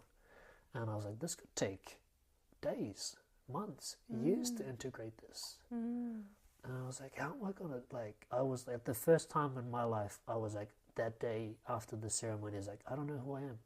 Wow. And I was just like, I don't know. And I like, that day I was trying to like integrate it. Like I went for a walk on the beach, meditated in the water, did karakia, played music, journal, tried to draw out the system that I was trying to show me. And then actually the magic of it was my partner at the time, the woman that I spoke about, was trying to help me and support me. And she came in, and then basically my root activated, her root activated, bodies collided, and because of the power of like orgasm and sex magic and unionship between the sacred feminine and masculine, everything integrated within like, I literally like, and I like because we were, I had already been exploring like the concept of microcosmic orbit and sex magic and cycling energy, and then we're doing it together. And at that top point of the peak of orgasm, we just shot it out through our third eye. Wow. And I just felt everything just go and just like clicked into place. And everything goes back online.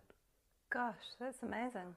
And I shot into like this universe. And I was like, whoa, this is a galaxy. Which is, like in the space of your meditation, you have spaces you go to, right? That you like go for wisdom or explore. And this is a space that was gifted to me. Here's a galaxy for you that you can work from. Oh, beautiful. And yeah, and everything clicked into place.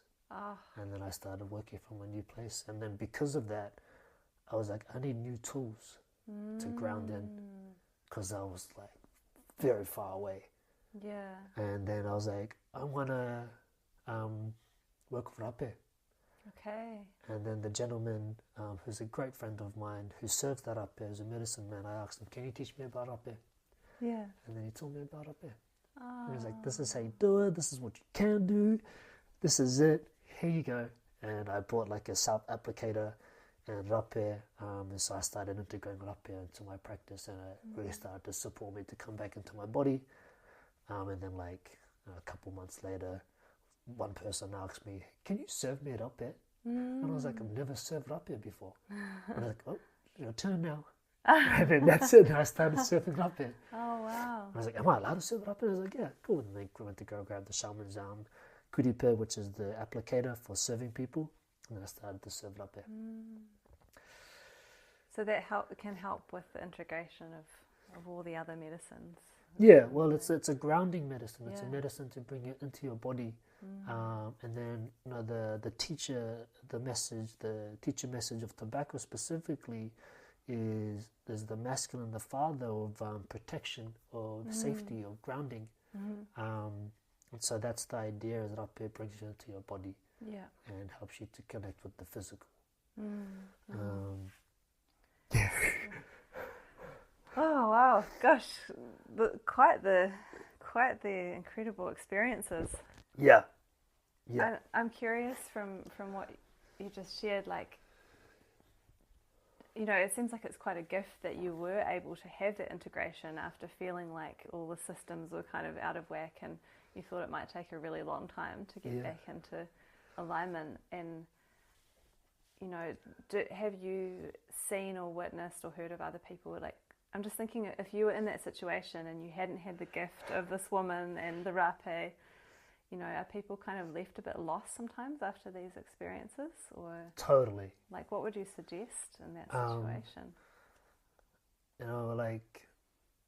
Which is quite often the result of today, is people going to plant medicine journeys without any foundational understanding of their own energy systems, or their own done any deep trauma work or self-actualization work, and then going in there having this spiritually saturated experience, and the whole system changing and evolving naturally because of the experience, and then they have to work backwards to like rebuild the the foundations, basically from the top of the tower to the bottom. And so like when I have met people that have had a wow experience, a life-changing experience, but not knowing what to do, I'm just like, well, now you just got to work backwards, and it's going to take time. And so they're on that process of that journey of how to now fill in those gaps that are just taking them from this level to this level, and now they have to fill in the gap. Whereas for me, I had already a strong foundation. So when you say work backwards, it's like going to find that foundation, but from a place of like really, really needing it, kind of. Exactly. Yeah. And how it's like the visual is like basically being at the bottom of the mountain, and then just like being thrusted, magically teleported to the top of the mountain. Right. Now they have to figure out the pathway back down. Okay. Without actually knowing the pathway. Yeah. Whereas I had already scaled the mountain. Yeah. And I was there like, oh, what's next? And then I was Yeah. like, boom, whoa! And then I was like, cool, there's the next mountain. So yeah, I was just grateful to have, my journey with foundation, with spiritual understanding that led me to be able to integrate that experience really quickly. Like I was concerned, I was like, this could take years to integrate my system, to come back online. And it was just such a magical realization, is that's why we need each other. Opposites, whether identifying male or female, but just connection. And so for me, it was with the woman that helped to like, yes, unison, connection, the two parts coming together. Why was I trying to do it by myself? Yeah. Wow. Yeah. Gosh. So yeah. Oof. Thank you for sharing all of that. It's quite an incredible experience, and it's really fascinating for me to hear as well. I haven't sat with ayahuasca, and cacao has been my great love, and I haven't felt the need to go outside of that really, like a little bit, but not to ayahuasca. But I really enjoy hearing people's experiences. And I think that we can still learn from. It's like you're carrying that frequency and that experience, and it's cool to learn. Totally. Yeah, like we all have our we'll call it our companion plants. And cacao happens to be yours. Yes.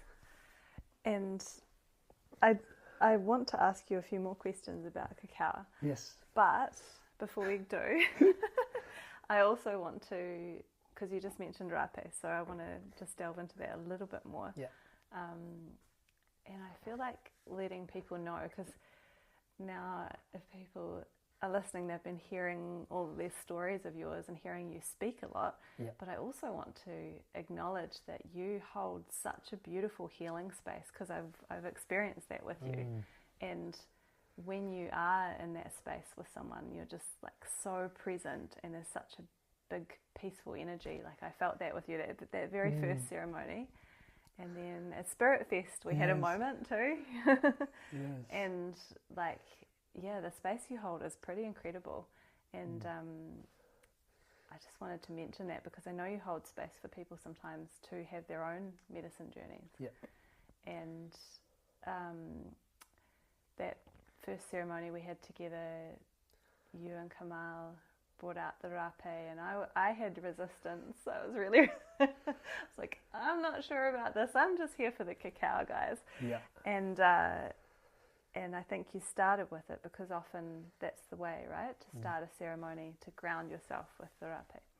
So I just witnessed it. It's like, okay, that's cool. And then later on, after I'd had the cacao and I was really in the flow and I was really enjoying like the group dynamic and the fire and everything, and I felt much more relaxed. Yeah.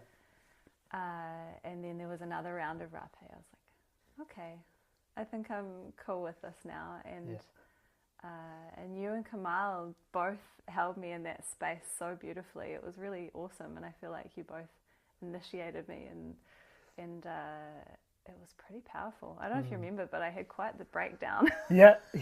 Like, I mean, at first I was just like, woo, and then just a lot of emotion poured out of me, and you really held the space for that, and I was very grateful. I felt safe to just let it go with you guys and with the fire, and Yeah. And then it was just like peaceful. Yeah. So peaceful. Yeah. And that feeling stayed with me for a good 24 hours or more. Yeah. And I could feel it was different to the cacao. Yeah. It was something new. And it was a very nice feeling. Yeah. Yeah, beautiful. And then I was suffering quite a bit at Spirit Fest for various different reasons. And I came to you like, Cyrus, I think I need some rape to just get me back in my body. Yeah. And you really helped me with that. So I was very, very grateful. Yeah. Thank you for sharing that. Yeah, rap is it's a powerful medicine. And I'm grateful I had a great teacher. Like all of I can tell that you did, because the way you hold space with it and he's fantastic. And he just we became brothers. We really saw each other.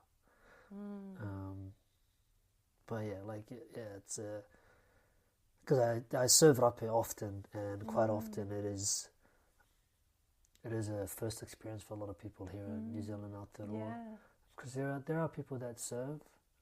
There are some great servers, but there are also a lot of people that may have, in my own assumption and judgment, that just picked it up, and may have not been taught on how to serve in a supportive way.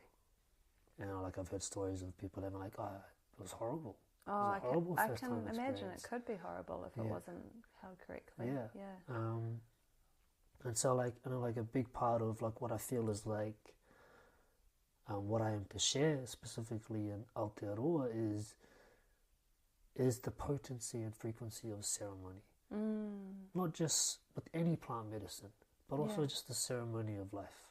And like for me, like that is the life I breathe, is a life of ceremony. Everything is ceremony, with intention, with artistry, with sacredness, with prayer. Everything that I do, even in the mundane. And being back in New Zealand, like a lot of the experience with psychedelic mushrooms have been a recreational experience. And I've been grateful enough to take a handful of people on their own first journeys, one-on-ones, and to share with them the understanding and the potency of ceremony. And from what I remember and what I've heard, what's been reciprocated to me is like, thank you so much. And a lot of it's been a first time for people. Of like, thank you for creating space of safety and allowing me to understand what ceremony is. Because when I share ceremony to people, like, oh, what do you mean ceremony? Because maybe the relation to ceremony is something you would experience at a church.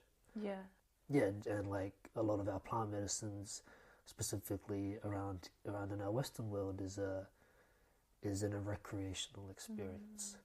So can I ask, what is ceremony to you? Ceremony would be a couple of components. Is its intention, its sacredness, and its prayer. Intention and prayer could be the same thing, but sacredness, and that's would be part of it. And then if we were to explore this word tikanga, which tikanga could roughly translate to an order of things, an order of doing things. And so within ceremony, there's an order of doing things. And whatever plant you're working with, or no plant, you come into ceremony to sit, to be in silence, to pray, whether religious or not. Pray, offer, whether you offer food as offerings, or offer prayer, or offer song, or dance, and you share in the space of healing to open and expand. And that ceremony is the sacredness of coming to sit and do the work with each other. Or if you're doing it by yourself, there's still a ceremony with self. Beautiful. Oh. Goodness, I'm quite amazed by all your stories so far. and you know what's funny is we haven't even really talked about cacao all that much, but like, it's kind of funny in a way. It's cool because I've had this feeling the last couple of weeks of like, I wonder, because so far most of the conversations I've had for the podcast have been quite focused on cacao, but bringing other things in here and there. And I've had this sense of like, I think it's going to expand a bit more, and you know, we might not just talk about cacao, and because it's like, I think what I want to share is the journeys that people have, and then how like cacao weaves in along the way, and it has for you, I know, and it's sort of like shining the stories of each cacao heart out into the world, and your story has been very kind of, it's like gone all sorts of different directions, but you've had a great deal of trust along the way, it seems like. Yeah. So how would you say cacao has supported your journey? How has cacao supported? She, has been like a really, really big part of my journey. Knowing the concept and the teaching of Mother Cacao is to, you know, expand the heart, build a strong foundation of love. And, you know, in that moment when I forgot to take my cacao with me from my friend's house, I instantly like received the message of like, wow, she's supporting me that whole time. And I was drinking a lot of cacao. Like, I mean, like, because there were two ways of make it in the pot, and there's another way I got taught is you just make it in a paste and then you put the water in. So I was like filling up my big cup, half of it with cacao paste, and I was having 2 of those a day. Whoa. And fasting, intermittent fasting, plus mainly just having fruits. So she was very with me in my system. And then, I just feel like within that, she had supported me a lot, and I would always introduce cacao first when I would take people on journeys. Would always start with cacao first to soften and open the heart. Then I would serve rape, and then I would serve another medicine. Oh, beautiful. But always, she's always part of the journeys. And like even now, because being in New Zealand, I've been a bit sad because of like how expensive cacao has been. And I just couldn't justify. You were quite spoiled. Yeah. Well, I mean, you know, I understand. I just couldn't reason with paying like $90 to $100 for cacao when I was paying like $20, $18 for cacao, and because of how much I drank. I was like, I won't be able to afford it. But like, you know, literally in the last month and a half, she's back in my life. I've able to get some cacao in, and I've been sitting with her every day. Nice. And she's been really helping me get through this term, actually, on my term of school. So in that, it feels like, cool, she's here with me again to support me through this next part of grace and love. Oh, funny that she's come back into your life right before we meet up again. That's totally awesome. Yeah. So she's a very important part of my life, and an important part of the introduction to ceremony to people that are still entering the world of plant medicine and entering the world of self-actualization and healing. So Madre Cacao and Rape are my first. These are the first medicines I would share to share the frequency and potency of ceremony.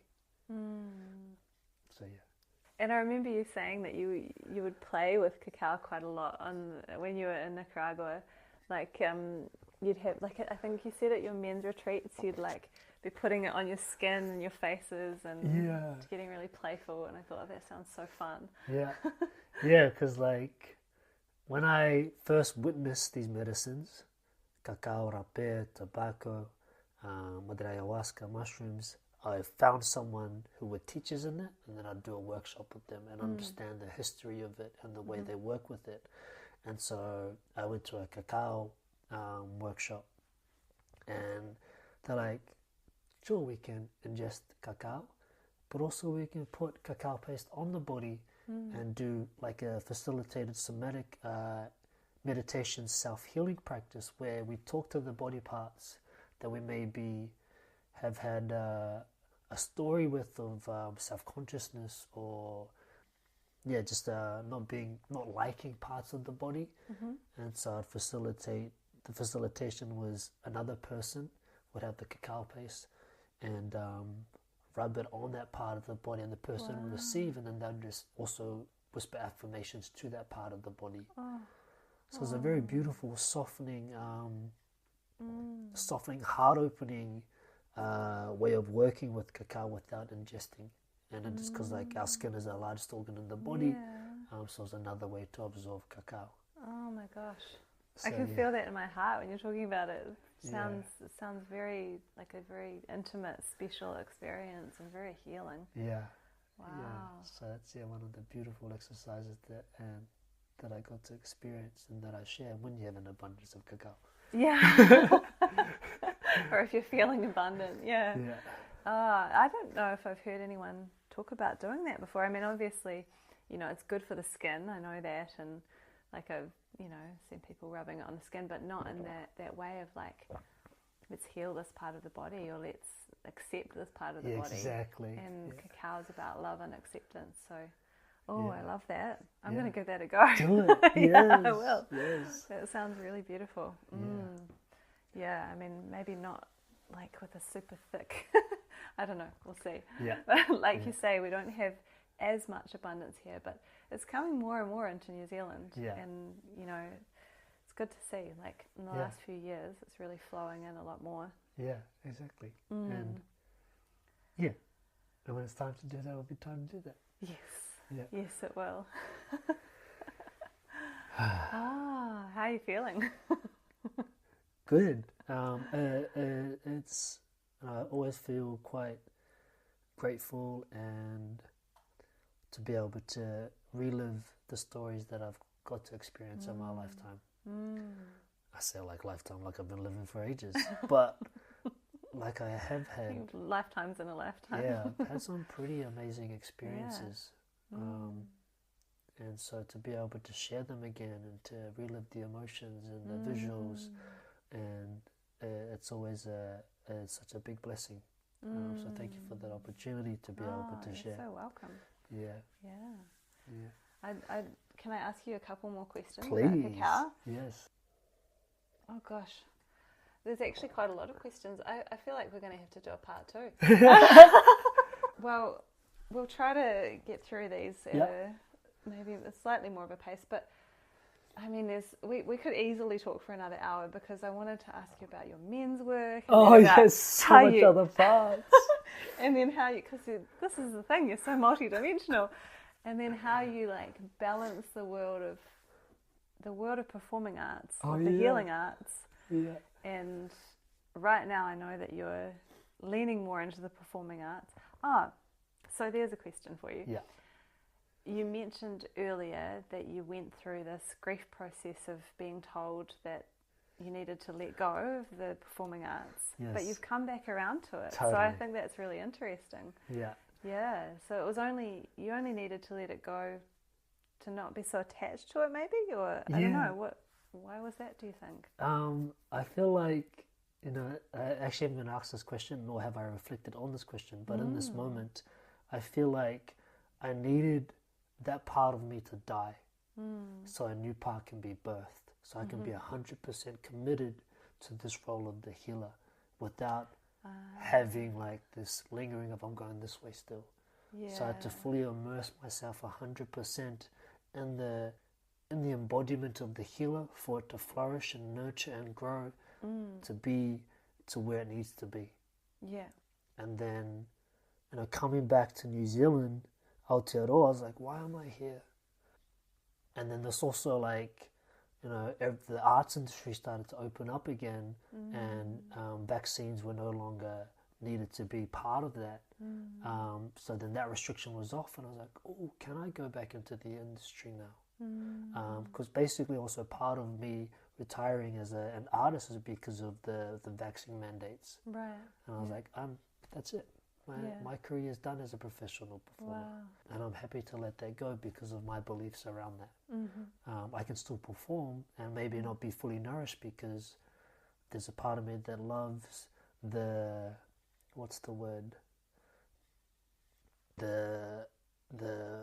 professionalism. There's another word, but the meaning being at that high level of performance.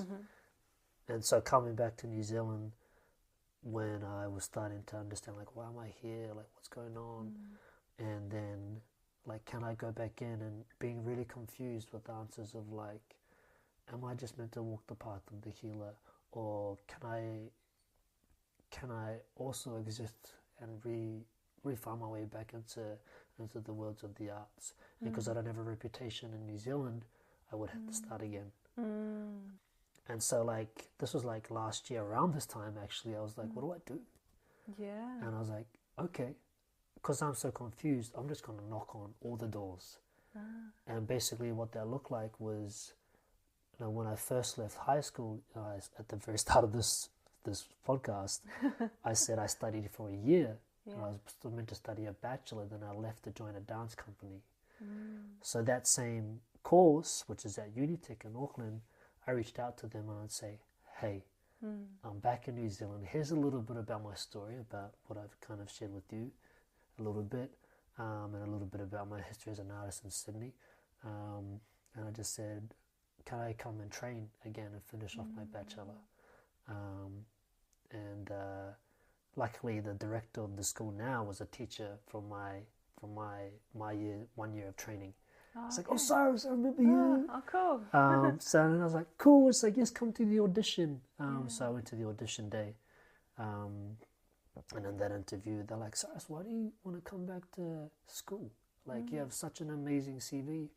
And I was like, well, I've been out of the professional world for about 3-4 years, and I wouldn't mind another year of training. Plus, I also just want your networks, because I can either work really hard to try and build networks, or I just go back to school and get all those networks straight away.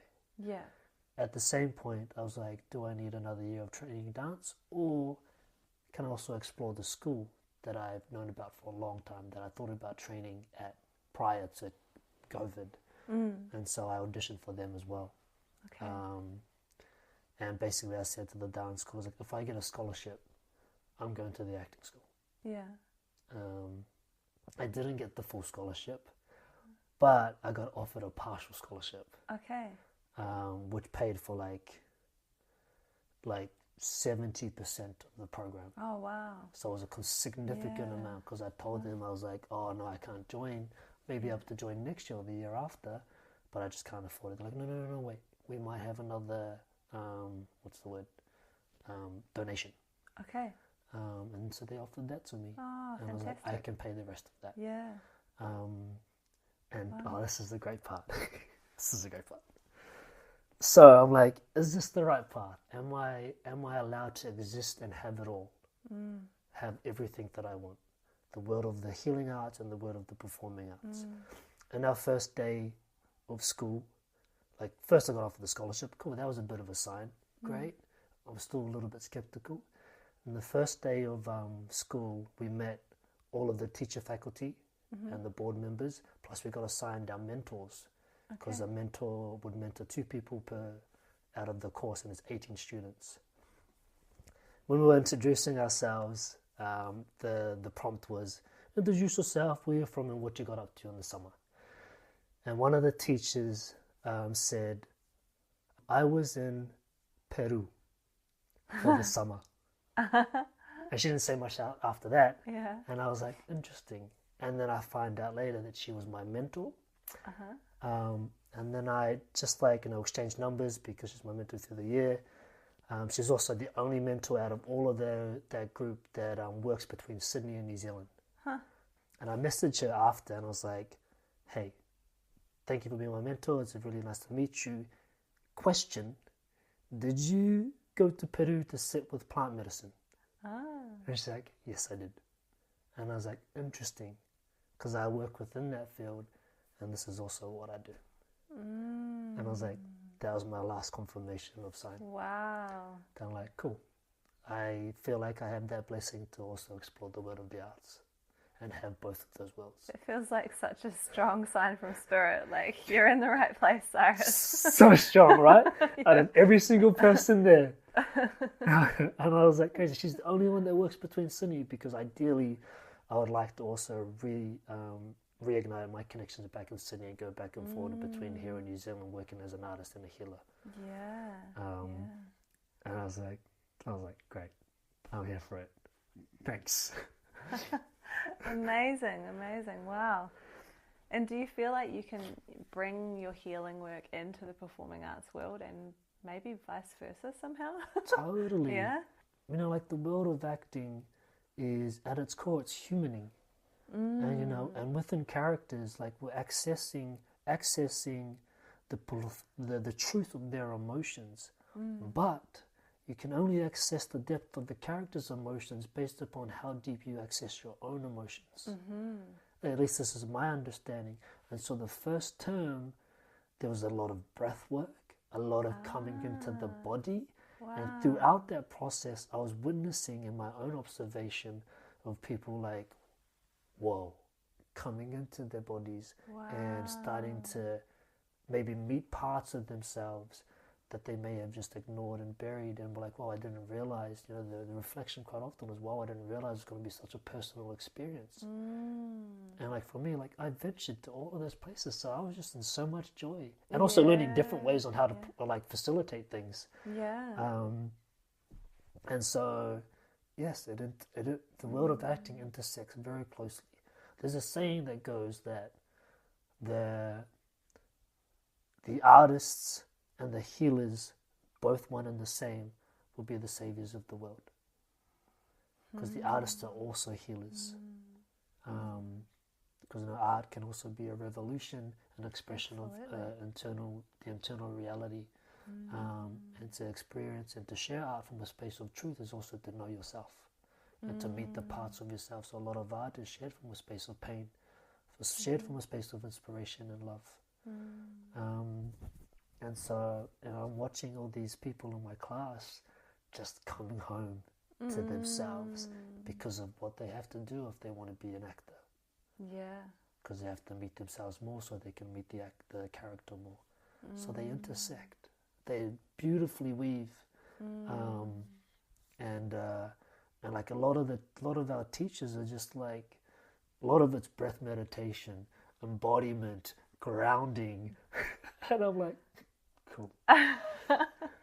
Wow, I had no idea that would be in that kind of course. How amazing. And that's they say really it's cool. not spiritual, but it is. And it's a lot of the techniques that I share and teach as well. Do you think you might bring Cacao to your course totally. Sunday? Yeah, totally. Because you mentioned to me that you feel like Cacao's been supporting you with your acting. Yeah, and I drop little wisdoms, and like sometimes I have the Celino buttons. Oh, yeah. And I'm like, here, have this. Don't chew it. Just let it melt in your mouth. And let it melt into your heart. And I'm like, everybody's very aware of who I am, of the worlds I exist in. And I share it quite openly. Beautiful. And, you know, I drop little things here and there. Like sprinkle little seeds. Everybody like I make my cacao every morning, and people are like, what is that? This is cacao, this is what it does. And like, you're drinking your cocoa, but I don't force it on them. And like, this is cacao. You can have a taste of it. And how do you feel that it's supporting your acting? In this moment, it's because I've been really sitting with cacao for this whole term, because I only acquired cacao 3 months ago. After letting go of like, cool, now I really need her back in my life. And I'm going to pay the money for it. At this moment is, it's just opening my heart into the space and giving me that support of love that I'm in the space, because I'm getting a bit of itchy feet. Like, because I've been locked into a place for so long, longer than I'm used to. It's just sort of supporting me to be present in the space.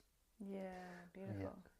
Also giving me energy, because quite often in a sleep deficit, I'm tired, so give me through the day.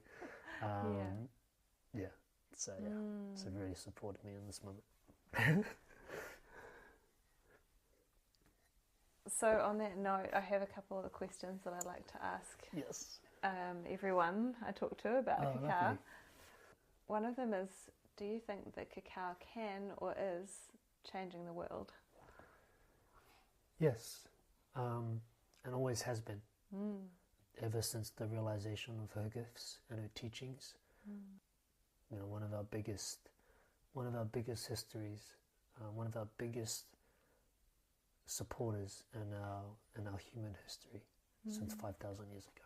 Yeah. Yeah. So yes, still, and will continue so long after us. Yeah. Yeah. So yeah. Oh. Yeah. And this is called Loved by Cacao. Yeah. So how do you feel loved by Cacao? Every time I sit with Cacao, it's just a warm hug of embrace with her hands holding my heart. So I feel loved by Cacao because of the frequency and the potency of the Divine Mother, and that Mother's nurturing embrace with the hands. No, it's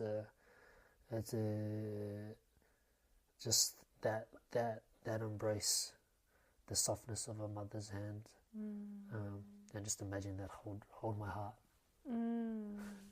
Yeah. So yeah. Can I ask you one more question? Yes. I wasn't going to, but it just popped in. Did you, how have you witnessed Cacao having an effect on the men that you've worked with, on the masculine? Because you were just talking about the Divine Mother energy. Yeah. And, you know, Cacao is known as a very feminine energy. And someone just reflected to me recently, like, is there a masculine in Cacao as well? Like, we talk about the feminine aspect. Is there a masculine aspect? And how have you seen Cacao working on the masculine? So there's kind of two questions in there.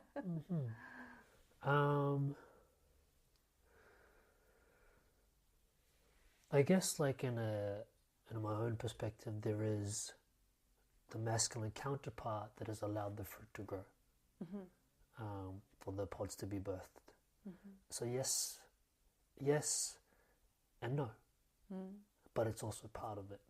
But the teaching of Padre Cacao is the mother, is the love, but also, you know, the masculine is also a support of that. I feel like it's important to honor what is as it is, and the wisdom that has been passed on. And the masculine is part of it, but it's Mother Cacao. Yeah. That's it. I feel that too, yeah. And how have I witnessed her support men? For my understanding, perspective, and my own experience with her is, you know, she works in the subtle realities, the subtle bodies, in the sub-layers of the subconscious. You know, it's and the essence of the feminine. It's slow, it's cyclical, it's undulating, it waves, and so it's working with men and witnessing. It's just a soft shedding of the heart, slowly peeling back the layers and the walls and the calluses of the heart to give them an opportunity to choose to love more, or love self more, or to soften more into the body. And however that plays out is dependent on the men, but it just offers softness. Just offers softness. Beautiful. Yeah. It's nice to hear that, because I think most of the spaces I've been in with Cacao has been a majority of women, and men too, but majority of women, and so nice to hear that reflection. Like, you know, like in all of my men's work, I was bringing Cacao for sure. And I remember that retreat it was so beautiful. I was like, all right, let's set up an altar. And I just and your men's retreat? Yeah, I watched all the men's, because I also organised plants and flowers to have ready. And I just watched them set up a beautiful altar, because I had all my cards and my crystals as well, and I watched them set up the circle center and the crystals, and then I had them set, and then we did a cacao ceremony. But it's so beautiful to watch them, to place things and make a beautiful altar, center altar. And it may be like in the safety of that container with all men. And like for me, like I would judge that I predominantly operate in the space of a feminine flow, based upon my history of art, of being an artist plus also healing, and then just naturally having that imbued with the masculine container. But everything and how I flow and operate in life is through flow and specificity and artistry, and like they're making everything look so beautiful and nice. And so that alone will inform the space to like it's okay for us men to also have nice sparkly altars, absolutely, and also have to set up the space in that way with flowers. And I also did, like, at the end of that retreat, I also did a flower bath for them. Oh, beautiful. Just like the water, put the flowers and the leaves in, and we pray to the water, and then I sit them down and I pour the water a flower bath, give them a flower bath. It's gorgeous. Yeah. It's like a permission to allow the feminine in. And exactly. Yeah. Yeah. Oh. So I weave in a lot of, it feels like some of the men are like quite a bit more blokey, and they're like, okay, but because of me. Yeah. I was like, here's the permission to also receive the softness. Because, just because of how I hold myself of like, and it's okay, like, we have flowers, it's okay. We can have altars. Yeah. It's all right. It's not just for women. Yeah. Yeah. Oh, I love that. That's awesome. Thank you for bringing that into the world. Yeah. But it's sort of crossing the boundaries a little bit, or like, shifting what we know is allowed, so to speak. Breaking the rules. Totally. You give them permission. Good. Yeah.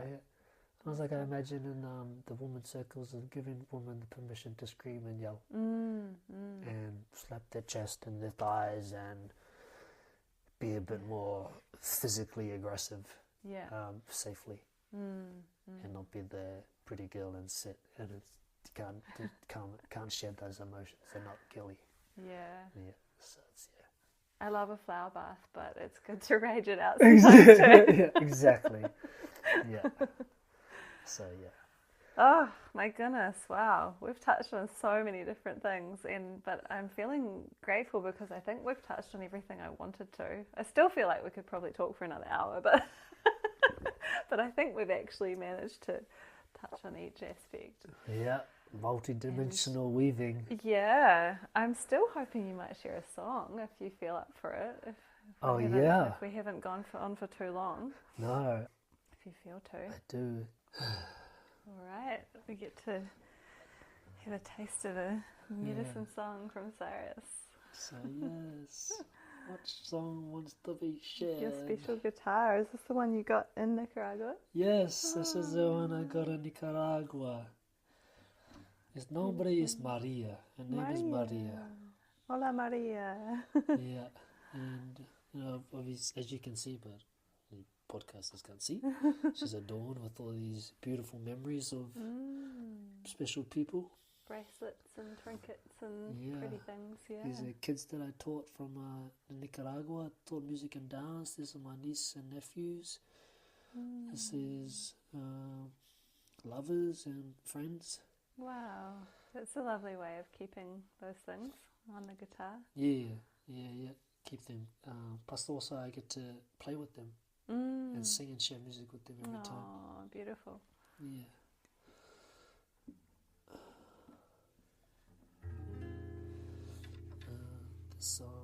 This song is a song that everyone may know or may have heard. This song is Cuatro Vientos, and it is a prayer to the wind. Oh, yes. My voice is warmed up. Do you want to warm up first? You can if you need to. It's okay.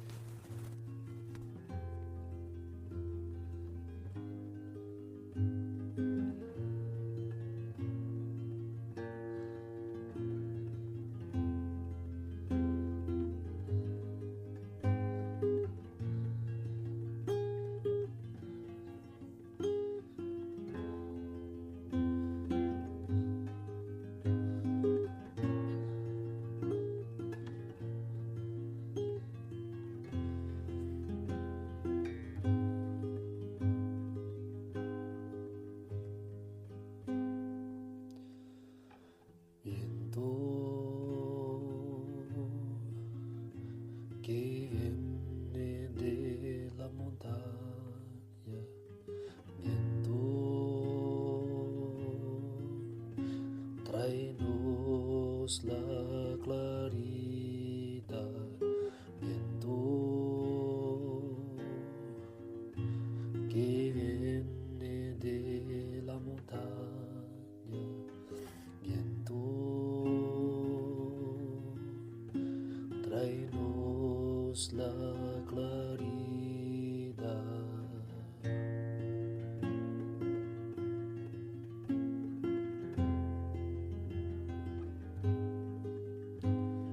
Viento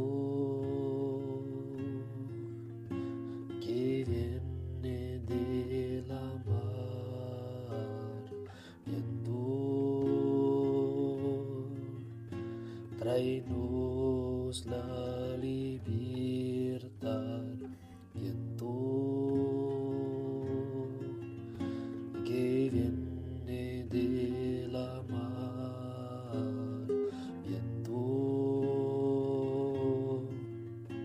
tráenos la libertad. Vuela, vuela, vuela, vuela, vuela, vuela, vuela, volar con nosotros. Vuela, vuela, vuela, vuela, vuela, vuela, vuela, volar con nosotros. Viento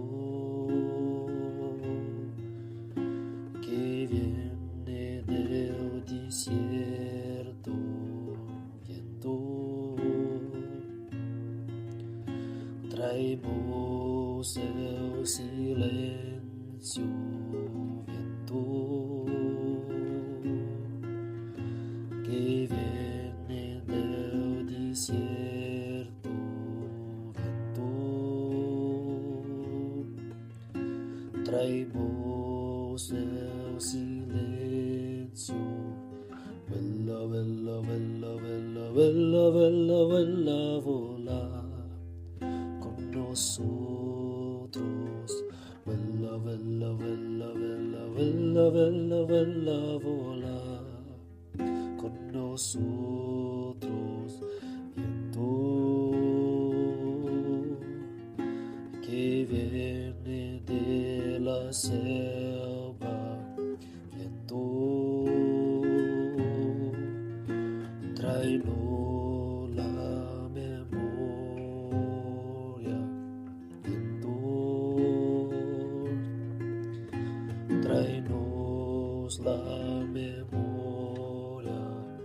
Vuela, vuela, vuela, vuela, vuela, vuela, vuela, volar con nosotros.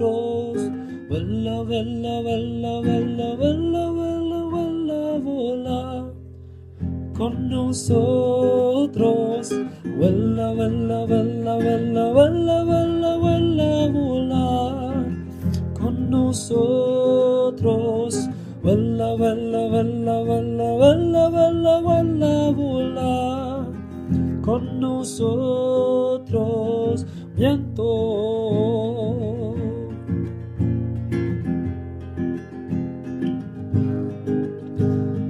viento,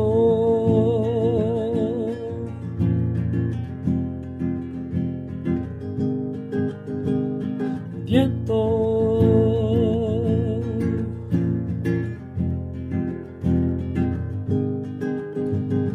viento,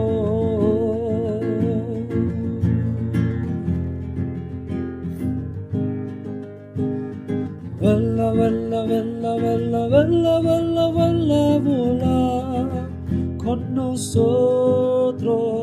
Vuela, vuela, vuela, vuela, vuela, vuela, vuela, volar con nosotros.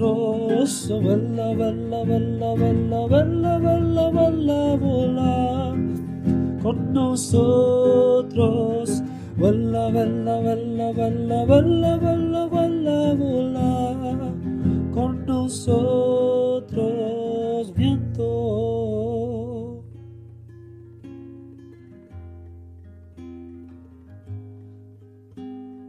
viento,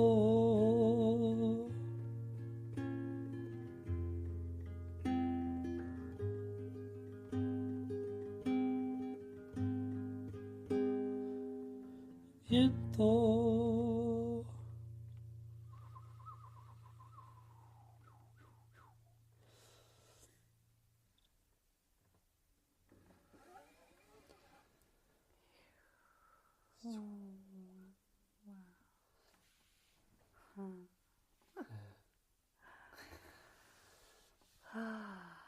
Thank you.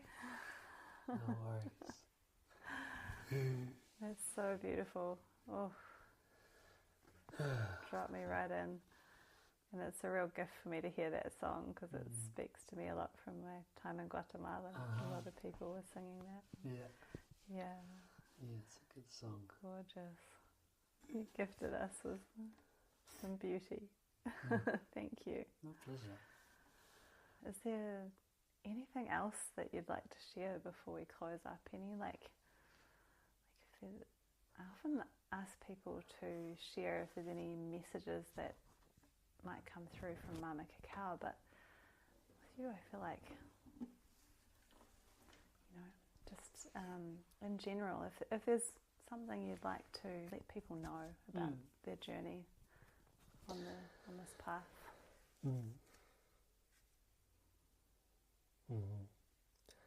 Love is the answer. Slowly is the fastest way to get there. And go lightly. And all you need to do is sit and be. And all the answers are there. It's a journey within. Yeah. And also, we're not alone. Don't have to do it alone. We can do it together. In community and ceremony. Yeah. I'm into that. I'm into that.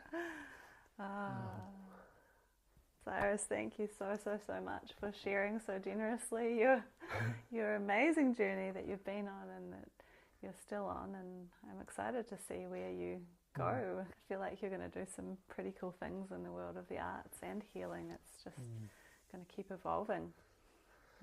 My absolute pleasure. Once again, thank you so much for allowing me to experience the stories I've experienced again. And just a big shout out and gratitude to all of my teachers, my friends that have been part of my journey and also shared wisdom with me. So just a big blessing and a shout out to all of you, my brothers and sisters out there in the world. Yeah. Beautiful. Yeah. See. Cool. And if people want to follow your journey, can they do that? They can follow you on Instagram? Yeah. You can find me on Instagram at theshamanic.kayako. The shamanic is how it's spelled. THESHAMANIC KAIAKO.